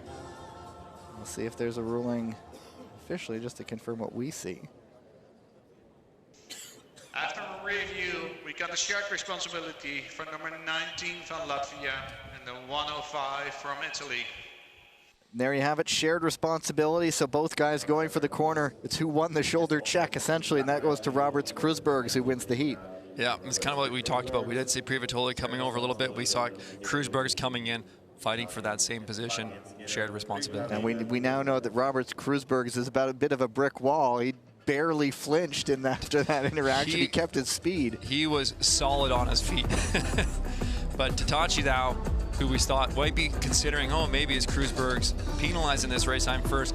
Now he's probably reconsidering, oh, should have tried to make that maneuver. We'll see how 41.587 stands up as that second fastest time, because it's maximum 2, and particularly in 500 meters, that risk or that potential for advancements is always that little bit higher. Anyway, second heat, we have one of the Liu brothers, Liu Shaolin, Ivan Donchev, Frederick Pedersen, Mark Chismadia, and Daniel Tiborch.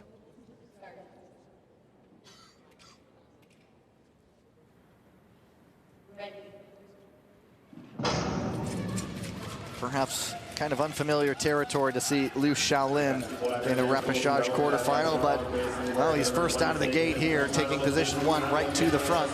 Yeah, Liu Shaolin is a 500-meter world champion right here, so exactly like you said, Gavin, not typically in the repechage, maybe not looking quite as good a form that he has been in the past, but looking quite strong right now, controlling the race, looking very relaxed in the lead. So you'll see there 4 skaters. Daniel Tiborch did not start. Either way, Ivan Donchev giving Liu a little scare as they hit the bell. Don't count out Frederick Pedersen either. Let's see if Donchev goes for a move. It's Liu leading wire to wire. Down goes Donchev, and in the end, it's Pedersen who gets that second time. Donchev was looking so relaxed through that race behind Liu. I think maybe the exit of the last corner, I'm not quite sure. He lost his footing there, obviously, but if he was just maybe, he wasn't gunning to try to challenge Liu Shaolin, but maybe just relaxed a little bit, loses it for a split second, and he goes down. I don't think the time was, blistering fast on that one. The time from the first heat, that 41.4 of Krusbergs and 41.5 from Tatachi, that's actually, it's a pretty quick time. That could potentially hold up as we watch. So let's see if we get a look. There it is, just on his own, loses the edge, and suddenly Frederick Pedersen having to reach for the line because, hey, I got to get that fast time too. And 42.0 for Pedersen. Solid skate, solid performance, but likely won't be enough, I don't think, for that time advancement. But again, we'll see what happens. 6 more races to come in this 500 meter. And so Liu Shaolin, perhaps in unfamiliar territory in a repechage, doesn't slip on the possible banana peel race, and he'll move into the repechage semifinal.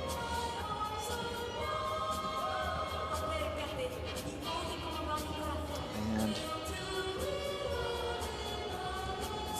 so we move into heat number 3 as they patch up that last corner a little bit. We'll see Niall Tracy of the British Royals, Gleb Ivchenko of the Kazakh Nomads, Lucas McDonald of the New Zealand Ice Kias, Danilo Fedorenko of the Ukrainian Wildcats, and Łukasz Kuczynski of the Polish Hussars. And the cool thing about these identities is that we learn about the things and kind of learn that the Kia is maybe my spirit animal. Yeah. Lives up above the snow line, is a parrot, and is a silly kind of guy. He eats meat and apparently likes to tear apart cars, I've been told. And you see the videos of these parrots in New Zealand tearing apart cars, and so kind of fits for short track speed skating too. I'm just learning if I go to New Zealand, I got to make sure I have some good car insurance. Exactly. Maybe there is Kia insurance. There are the top 2 second place times right now.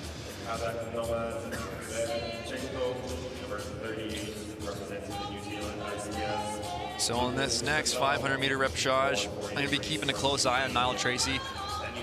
He's coming in here ranked 109th. I don't, not typically, you know, challenging the 500-meter events, but again, as we talked about, I think he's looking to compete in all events throughout the weekend to really bolster his Crystal Globe standing. So he's got the top end speed here. I think he's going to be one to watch, starting in that first lane position.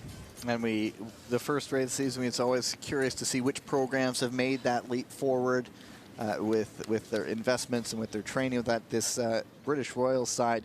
We've seen a lot of them this weekend and putting some numbers up on the boards. It'll be interesting to see what he does.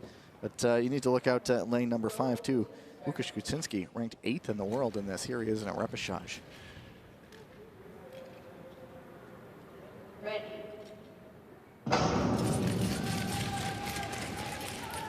Kuczynski with a great start from the outside. Matt dash into the corner, goes from position 5 right up into 3rd place. Lucas McDonald of the Ice Kias sitting right behind Niall Tracy, who led from position number 1. Yeah, Lucas McDonald, having snuck into 2nd, is making work for Kuczynski to try to catch up and close that door. Niall Tracy, who's moving quickly. Lucas McDonald jumping right back. Great move. And it is Tracy now with a bit of a gap coming up to the bell. Down goes 2 skaters. It's Ivchenko and McDonald, and it will be Tracy cruising in the end. An encouraging skate from him. Kuczynski up for 2nd. But the time's now affected by the crash. That crash is going to be reviewed. But here's the benefit of getting into that first corner first and forcing the drama to take place behind you. Absolutely. That's such why being in that first position is so critical, because everybody's trying to get there. So if you can create a little bit of separation, everyone's scrapping it out, you can have a nice clean race in front and let the drama unfold behind you. So if everybody's being investigated, there was Ivchenko and McDonald who went down. Niall Tracy, I think his race was beyond reproach, and so I think he is pretty secure in his position. Here's Kuczynski moving upside of McDonald into 2nd.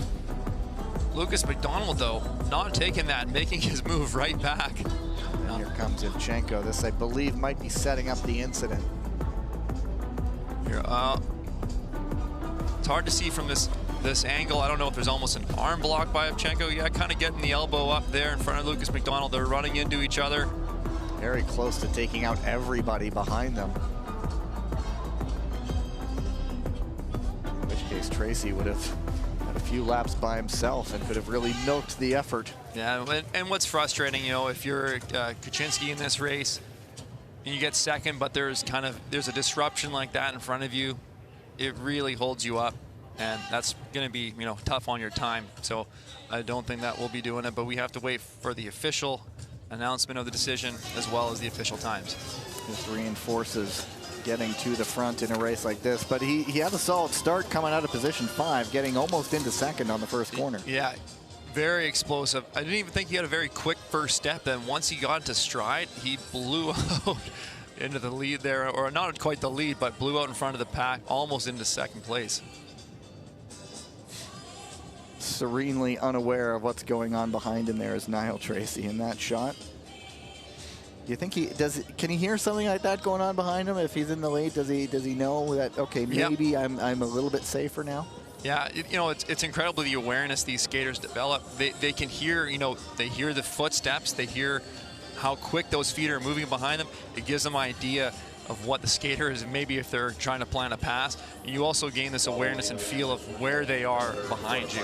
But now skaters are trying to use that as a deception technique, right? So one skater may be moving to the outside, applying pressure to the lead skater on the outside to give them the impression that they're going to go wide, and then using that to jump up the inside, right? So what you hear and what you sense is sometimes, you know, it's a fake, it's a dummy move, right? So the skaters are getting so smart. Once I'm sure he was around that corner and could see a little bit what was behind him, he knew that, okay, I'm pretty safe here. Just keep the blades on the ice and we're good. And so I think we're going to get a decision here. There we have it. Here they come.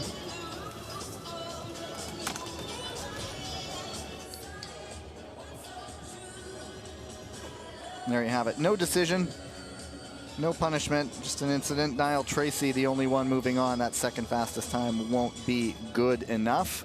We've had no penalized skaters so far. So we're flirting with that, taking away those second place, but it hasn't happened yet. The second fastest time still holding up. Heat number 4. Oh, look who's back. Oleg Hande. Stefan Alexander Kumurjev of the Bulgarian Kings. Sean McAnuff of the Irish Wolfhounds.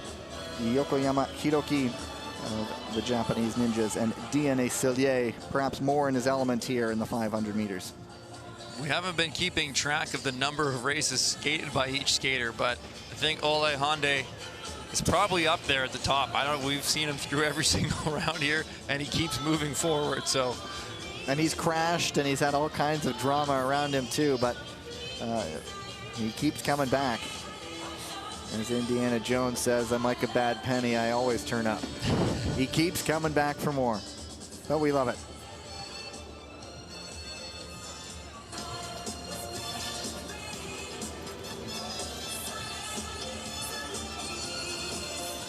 You know, Gavin, you were talking a little bit earlier about the summer training, the off-season, skaters putting in work, trying to come out, be better the next season. It's something that maybe we can chat about a little bit more, but sometimes you put in the work and it doesn't always go the way that you want it to.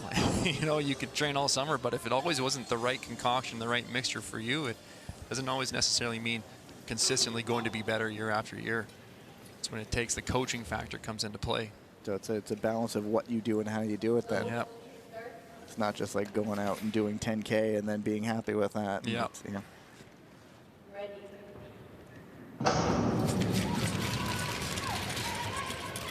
Ole Hande off to a great start here. Everyone into the corner. Keep an eye out for DNA Cillier at the back. But right now it's Oleg Hande. Oleg Hande, great track pattern that we're seeing from him. Really wide, getting 2 crossovers in again here. That's keeping that speed up. Long, quick exit. He's really going quick here. He's skating great right now. Down goes Cillier. He went right into the back of Yokoyama. And so that takes out DNA Cillier. Oleg Hande. What a race by this young man. The man from Kiev. Head and shoulders away with some time to spare. He's going to take it. And there's a collision at the end. McAnuff goes down. Doesn't quite make it over the line, and he bum scoots over. But it's Hande ahead of Yokoyama. Phenomenal skate by Hande there. Really quick start. Impressed by that start, but not only that, the track pattern that he was using to keep his speed building. He didn't panic, he didn't get tight, he didn't dump his speed off, he carried it. We see him, of course, like most skaters, starting to fatigue in that last lap. You've expended a lot of energy, and he certainly has over the course of these 2 days, but solid skate. I think unofficially we're seeing somewhere in the neighborhood of a 41.49, 41.5. That's a quick time. So there is a review underway. Geez, 500s. There's a review of Cillier just running up. Yokoyama, a bit of contact there. And the bump between Kumurjev and McAnuff right near the end. It's a little bit of that domino effect. Yokoyama making that contact going to the turn, setting the skaters up. And then Sean McAnuff running in as well.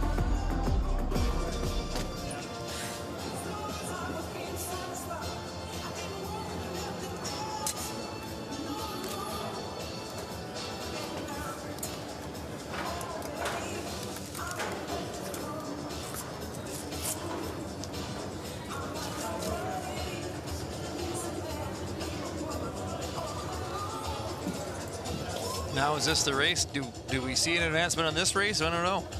I don't think so, off the top of my head. I know we're supposed to be unbiased, but we are feeling a surge of power after our correct predictions yesterday. We keep going to the review board, but keep calling them no advancements just yet. Again, we're keeping a close eye on that. Gavin?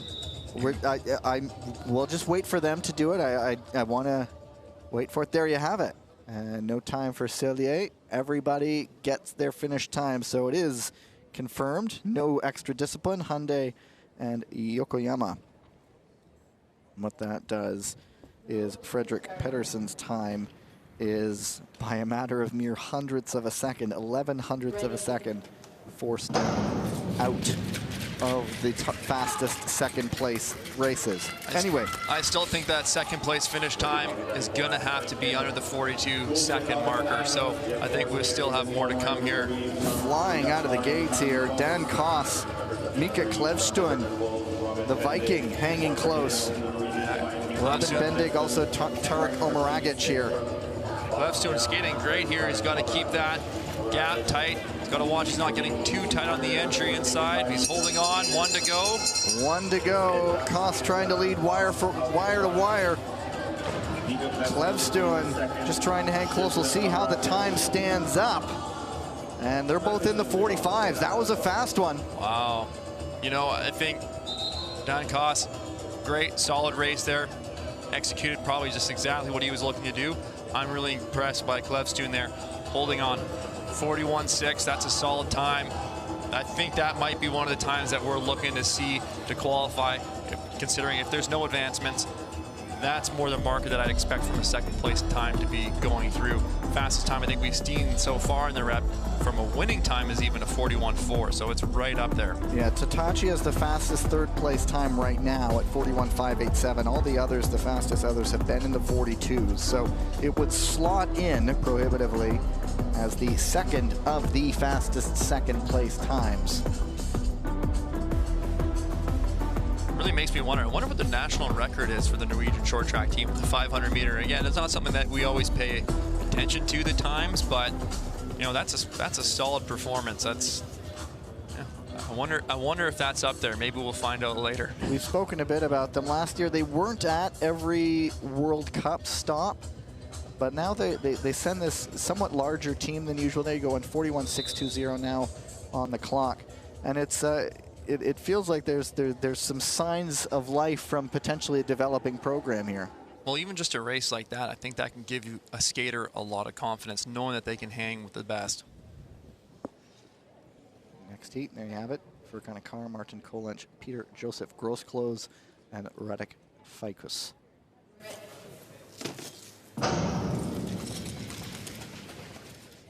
The dash into the corner, and it's the Dalmatian out like a shot. Kolench. A Carr in second here. We've been saying his name a lot. I believe it was 9th at the World Championships. Great weekend for him. He's showing his 500-meter prowess here with that inside maneuver. You know, this is his specialty, so trying to get back to those medal races later on today. Nice move by Grossklos up the inside. The young man representing the Philippines, and he has eyes on the lead at the bell. Nice work by Grossklos here. You know, not afraid to challenge these guys. It is a Carr taking it. Grossklos challenging. Who's going to take it? Grossklos might have gotten it. And I think he did by 3/100ths of a second. Wow. That was another fast one. Let's see the photo here. Never say die attitude from the young man born in Tarzana, California, now living in and around the Washington, D.C. area, skating for the side representing the Philippine Tamaraws. I'll talk about them, a very little buffalo on the island of Mindoro, one of the many Philippine islands, but he is the only one on the ice here, and not a bad performance by the young man. Very tight pass there. A little bit later, but it gets by. Not a big contact. Here's the finish. Yeah. I think Grossklos is getting that one. Here we see it. Just timed the stretch. Alicia Carr still mid-stretch. He hadn't quite gotten his skate fully out yet. Yeah, I think when a Carr was going to stretch there, he got his heel dug pretty deep in the ice, and that pushed his foot back down almost, pulling his foot back. But that was a quick race from those two at 41.43 and 41.44. So that is the new fastest second place time, and so that knocks out Mika Klevstuen's time. 2 races to go, so if there's not an advancement in each race, then a Carr, if his time holds up, he'll be going through. It would be the 2 Anatolian Pars moving on. Murat Tatachi, the other fastest second place time right now. Heat number 7 as Thomas Natalini, Yangon Benjung, Peter Yashapati, and Ward Petre. It's great to see the speed coming out of that Anatolian Par program. These guys are quick. what you do read, they are sort of helping build facilities there in that part of the world. Go to the start.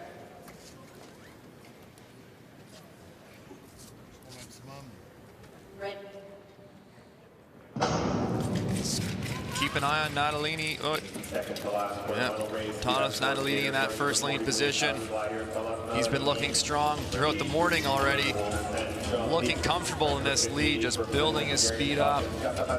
Natalini yet to win a medal internationally at the senior level. He's been on relay teams that have come away with hardware, but still looking for some individual glory. He's in front right now. It's Jung sizing up a move, perhaps looking outside. Is there a move coming on the inside? Not just yet. At the bell. Still Natalini in front. No way around for Jung just yet. He's running out of time. Is he going to try to make a stab at it? Going for the line. It's Natalini taking this one. And Jung 41.25 might have gone even faster.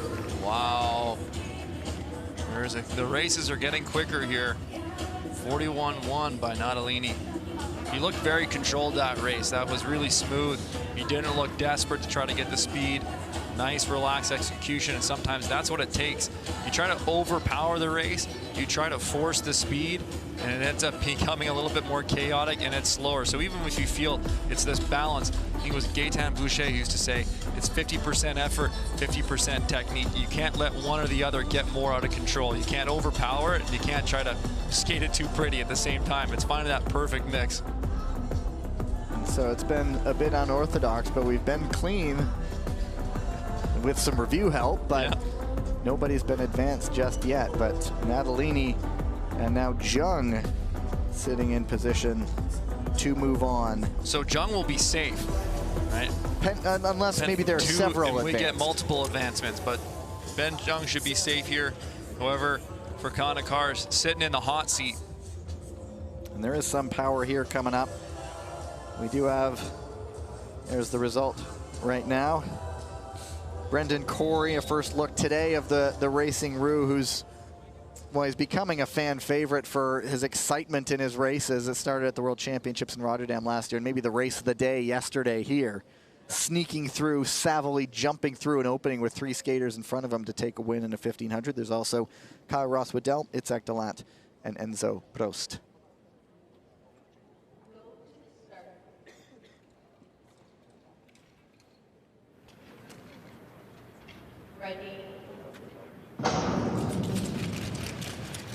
This field actually feels a little bit more of almost a mid-distance to 1500 meter with Brendan Corey and Itzhak Dalat being more that mid to distance skaters, showing their prowess there. However, all showing up in the 500 here. I don't know if the time will be quite as quick as that previous race. Let's watch how it plays out. It is Corey taking position 1 right to the lead. Hopping to the lead is the Racing Roo. Down to 2. Coming up to the bell, Itzhak Dalat goes for the lead. Corey goes down, Dalat goes down. It's Enzo Prost in the lead, but Ross-Waddell right behind him. Lining up a move. Is there going to be a last attempt at the line? It's going to be Prost, I think, just taking it.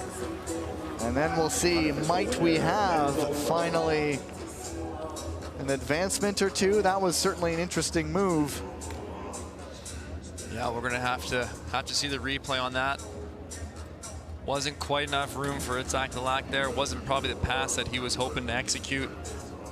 Brendan Corey, watching him, I think he really powers out of the corner. I think he's just got a lot of strength in those legs, so I think he gets a little bit more of a jump on the exit that skaters are expecting. I think Itzhak Dalat thought, you know, I'm going to have the time here.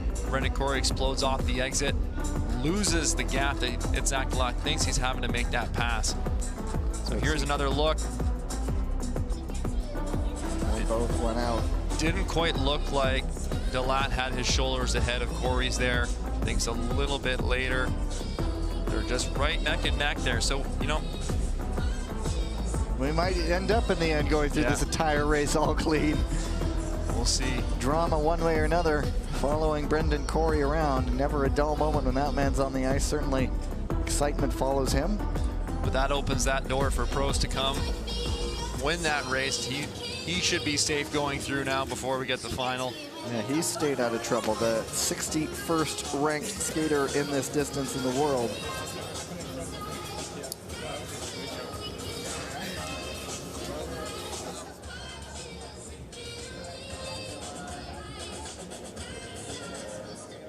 So these repechage semifinals for men actually will be tomorrow, if I'm not mistaken. I'm getting my schedule confused. There it is. Here comes the official call.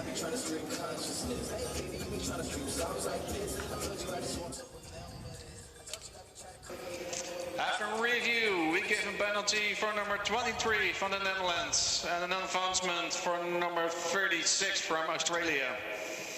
And there you have it, Brendan Corey advancement. And I'm wrong, the repechage semifinal literally coming right after the ice resurface. Sorry, you have something? Oh, just going to add that, of course, that advancement now impacts for Kanakar losing his time advancement. So we only end up going to one time advancement with Ben Jung. And there you have it. They are going to dim the lights, resurface. More 500-meter men's repechage action coming up after the break.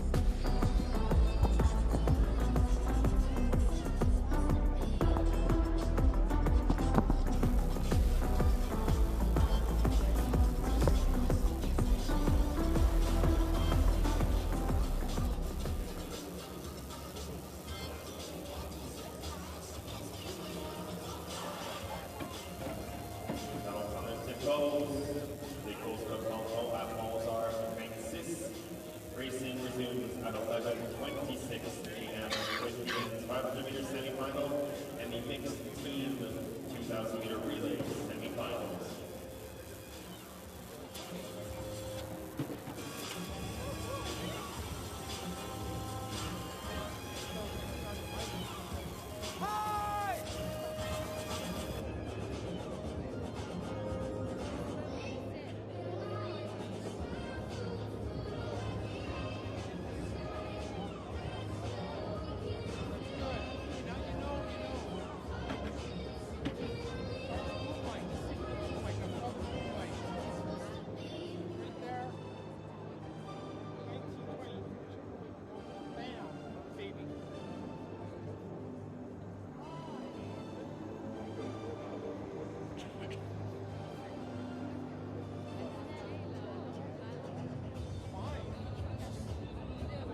one spot. Moving on to the quarterfinals. 5 skaters in the first heat. Ready.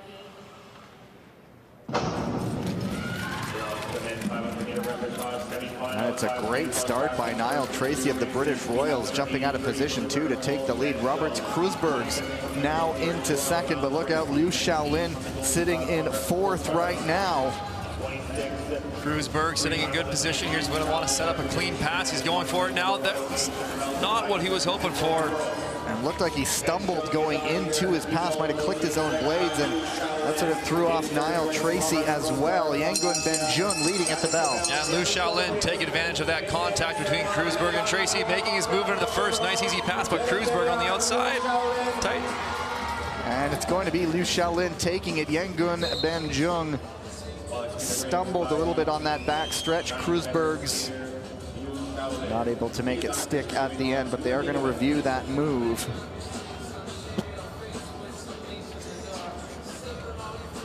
That was an interesting first race. These guys just raced a few moments ago, too. Yeah, so Krusberg's making that inside pass. As I was kind of calling it, saying that I was hoping he might take his time, make sure it makes for a clean move.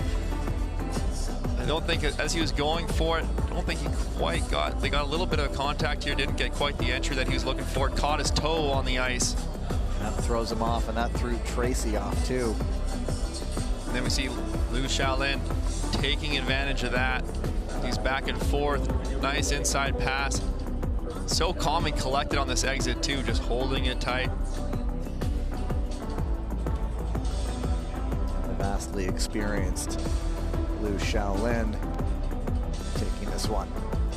And I think he should be comfortable in moving through. Don't think any of the review will be going with him. It's that incident early on. Possible late pass. There's a couple things being investigated. Possible late pass and possible inside skater failure to give way.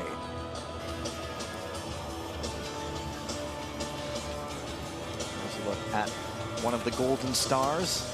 A team of 2. It's Arenas Berzins. It's the tough part when there's only that one advancement. It's a 500, it's a quick race.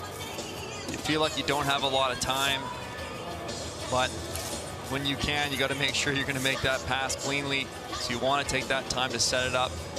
And sometimes you only got one shot at it. If you go earlier, like Krusberg's did, and you weren't successful, you'd look for another opportunity. But again, that time goes by quickly. You don't get that opportunity. So sometimes it's that one shot. It's an all or nothing deal, and you got to make sure it's perfect. Looks like we will be getting our announcement right now down on the ice.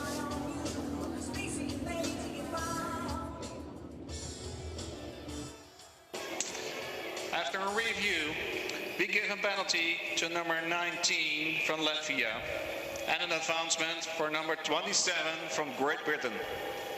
So there you have it. Niall Tracy getting advanced. Nice look for him, coming in ranked 109th in the world, now going in for quarterfinals. A shot in the arm for that British Royals program. Unfortunate for Roberts Krusberg's to be penalized. Well, Niall Tracy's really improved his sprinting capabilities here. I think it's a few races in a row we've seen him win the start, not always from first on the line, first position either. There is the board. Liu moving on, and Niall Tracy joining him. We'll see them later on. Heat number 2, interesting one as well. Thomas Natalini, Peter Joseph Grosclose, Dan Koss, Oleg Hyundai, and Brendan Corey. They're just being shown away from the line for a moment. Here is that move once again. The little clip of the toe kind of started the dominoes going that he couldn't control. But this one, Peter Grosclose with perhaps a bit of an upset there in that repechage quarterfinal, showing that he is not afraid, not backing down, not giving up at the very last moment, reaching at the line. But we've seen Dan Koss, Hyundai, Natalini, and Brendan Corey all looking pretty good. So this one will be a fun race to see.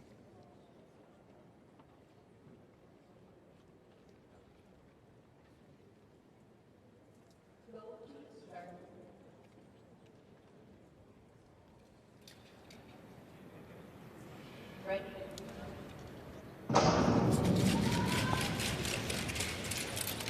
Who gets through that first corner quickly? It's Natalini. Koss, Hyundai right there too. Hyundai and Gross Close battling it out for third. Natalini looked really strong in that rep quarterfinal. He's looking strong and relaxed and comfortable in the lead here with Dan Koss trying to track him down. Koss closing in. Hyundai, for a guy who's been into the pads a few times, showing absolutely no fear. Coming up to the belts, Natalini still in front. Here comes Koss. Hyundai also there. It looks like it's going to be between these three. Hyundai, little stumble, can't make it stick. They're going to try to dash to the line, but it's Hyundai taking it. No, pardon me, Natalini taking it. Hyundai not too happy about something. There will be a review there, but Natalini wire to wire, solid. Natalini just has the speed today, and then it's hard to compete with that. It's so difficult to pass at these speeds right now that these guys are going. Natalini getting to the front, using that speed, maintaining it throughout the race. Great skate by Natalini here. So we'll see if that review goes anywhere in the end. Nope, they put the Q next to Thomas Natalini, 41.009, finishing ahead of Dan Koss, and so he will be into the quarterfinals later on. We got the mixed relay semifinals coming up. I was wondering if Dan Koss is maybe also doing that, just going to stay on the ice for the next race, but it looks like he's putting his guards on. He's not going back-to-back efforts here. The Dutch going in the second heat. So yeah, well, maybe he's putting his guards around and will walk all the way around to the other side of the ice to join his team. Yeah. Because the entrance, of course, is on one corner, the exit is on the other, so it'd be even more of a workout for him to hustle back over there.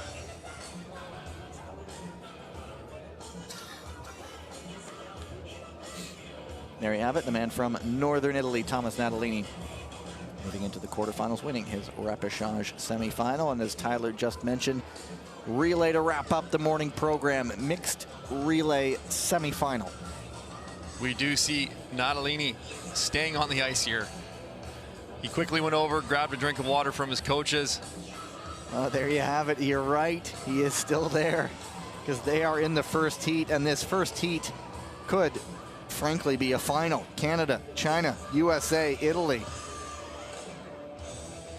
Yeah, this is going to be a good test for Natalini. You know, this is kind of like a training session, though, in which they're going to be doing quick, high-intensity efforts back-to-back. So the athletes are familiar with doing that in training, but it's not a lot of rest. On the Italian side, you see Petro Sigal, Gloria Ioriatti, and Chiara Betti. Canada had a pretty top-heavy team yesterday that had William Dangenou, Kim Boutin, but they have made a few changes today. I see Felix Roussel is in. Boutin is still there. Jordan Pierre-Gilles is in, so we had Stephen Dubois and William Dangenou yesterday with the Canadian men. They've flipped both of them, Felix Roussel and Jordan Pierre-Gilles. Not bad to have those guys on the bench.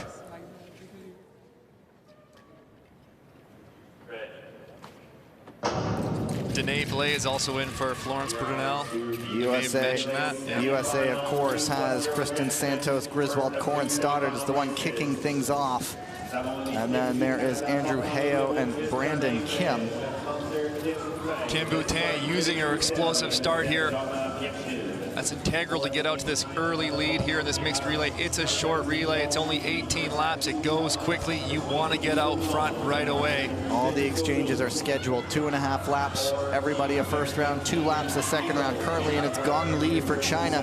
And there's a move by Santos Griswold into second place. But 3 teams really up there. Gloria Ioriatti trying to close things up for Italy. And she's going to pass off to Natalini. We'll see what he has in the tank. He just almost went right into the back of Santos Griswold and loses a lot of ground. So he has work to do. It's 3 teams at the front right now. It's Roussel for Canada. Roussel opening a little bit of a gap here. He's got great speed. He's looking very solid on the ice right now.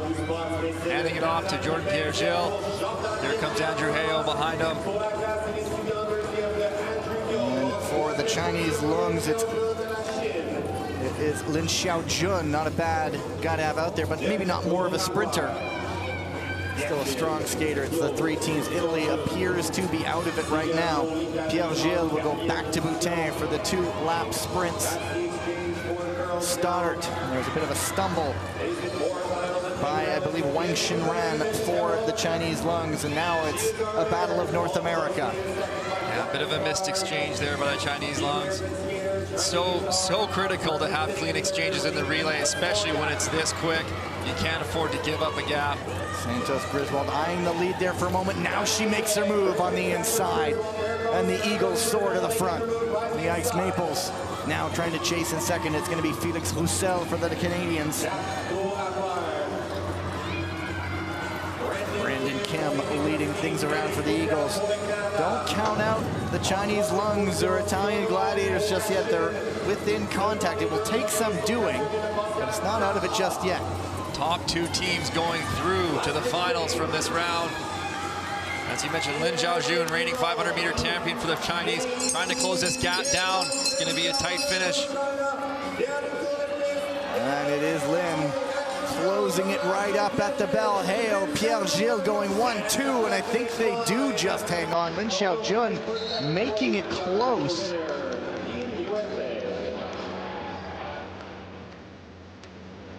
Great race by the American Eagles here. Really showing how well they are as a team in this mixed relay event. And the development, particularly on that, the young men's side too, for a lot of the time it was Stoddart and Santos Griswold who were really the backbones of that team, the power on the side, but the young men are really coming of age here this weekend. Brandon Kim and Andrew Heo have really shown they put in some good work this summer, and they're proving themselves to be contenders out this weekend on the World Tour. And of course, as they do have those international medals, we do know they're a solid team, and now they're putting together some solid individuals as well.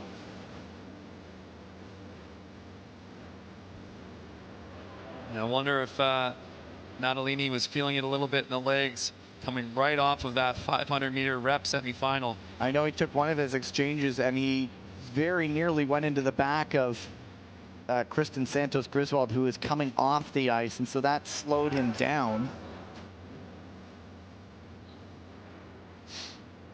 So I don't think anything's being reviewed. So 1 and 2, there was just that matter of the photo, but I think the Canadians have it. And there you go, Jordan Pierre-Gilles just hanging on. All going on to the A final. Second heat skater's already out on the ice. The Dutch Lions, the Korean White Tigers, the Polish Hussars, and the Belgian Ice Bears. And so we know, with just 2 women entered, we know who will be on the ice for the Belgian Ice Bears. Happy birthday, Hannah de Smet. And Tineke den Dulk. A nice birthday present, getting her team to that A final for this relay. And the Korean side has one of their 2 Crystal Globe helmets on the ice. It's Kim Gilly.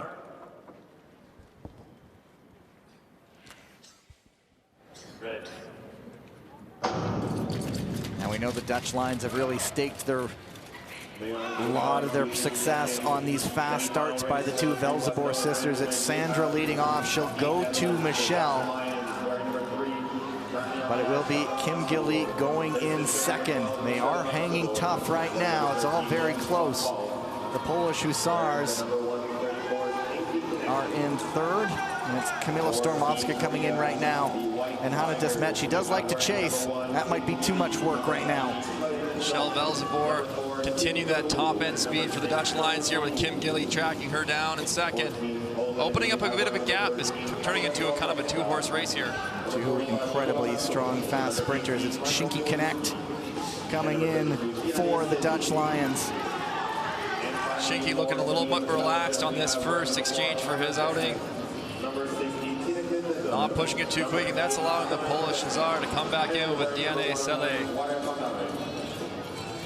So they didn't have the best 500 repechage, so certainly a lot to prove. He'll pass off to Michal Nowinski, another strong skater. And the recognizable gold helmet there of Kim Gun-woo for the Korean White Tigers, and it's Jens van het Wout for the Dutch Lions. I believe Belgium, this might be a lost cause for them. They are still going at Standesmet in there right now. Yeah, but they can't get off. You never know what might happen here with those three teams so tight together. You only need to get to the top two here. It is Michelle Velzeboer, Kim Gilly right behind her. They're opening it back up again. Just two incredibly strong, fast women. And it's Sandra Velzeboer back in. Bit of a clash of the skates there coming off that corner exit. Velzeboer skating a little bit of a tight track here. She might want to try to move out wide, build some speed.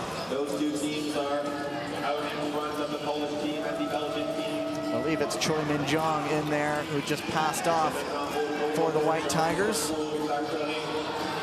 Now they're starting to pull away a little bit. One more exchange coming. Shinky Connect will go to Jens van het Wout. And it will be Kim Gun-woo to finish things off for the Korean White Tigers. And it looks like it will be those two, Michał Nowinski. Too much work for him to do with 1 lap to go. And it will be these two teams going away, setting things up potentially for a final with the Canadian Ice Maples and the American Eagles. Good clean race, but some good back and forth from the Dutch Lions and the White Tigers. They're battling it out for the lead, feeling each other out. You know, they want to get a sense of how this final might go down tomorrow. Just waiting for confirmation of the results.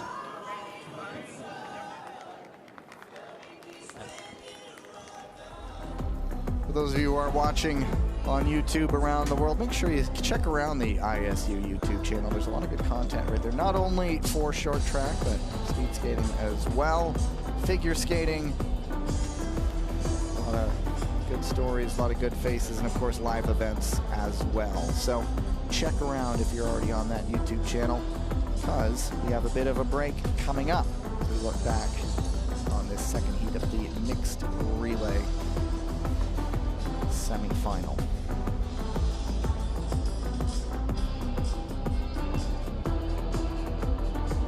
Just wait for that results board to come up to confirm everything. Not that there's going to be anything changing, I don't think. There were no little yellow dots in the corner.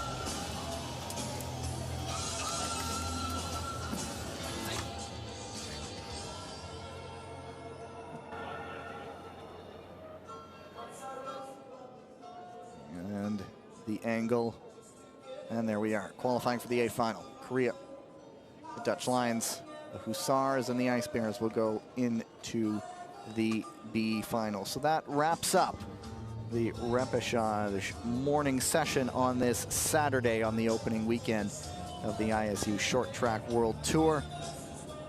It is currently about 11:44 a.m. Eastern Time. I believe we're scheduled to get going about 1:30 in the afternoon Eastern Time, so check your time zones wherever you may be in the world. We are going to get a bit of a break before the medal action gets going on this first Saturday.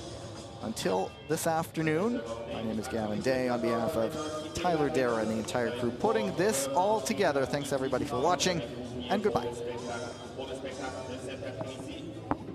This is the end of the morning events. We will take a lunch break, and I would ask all the spectators to please leave the arena now. You may re-enter as of 12:30 p.m. with your tickets for the main event this afternoon. We have an exciting afternoon planned, so we look forward to seeing everyone in about 45 minutes.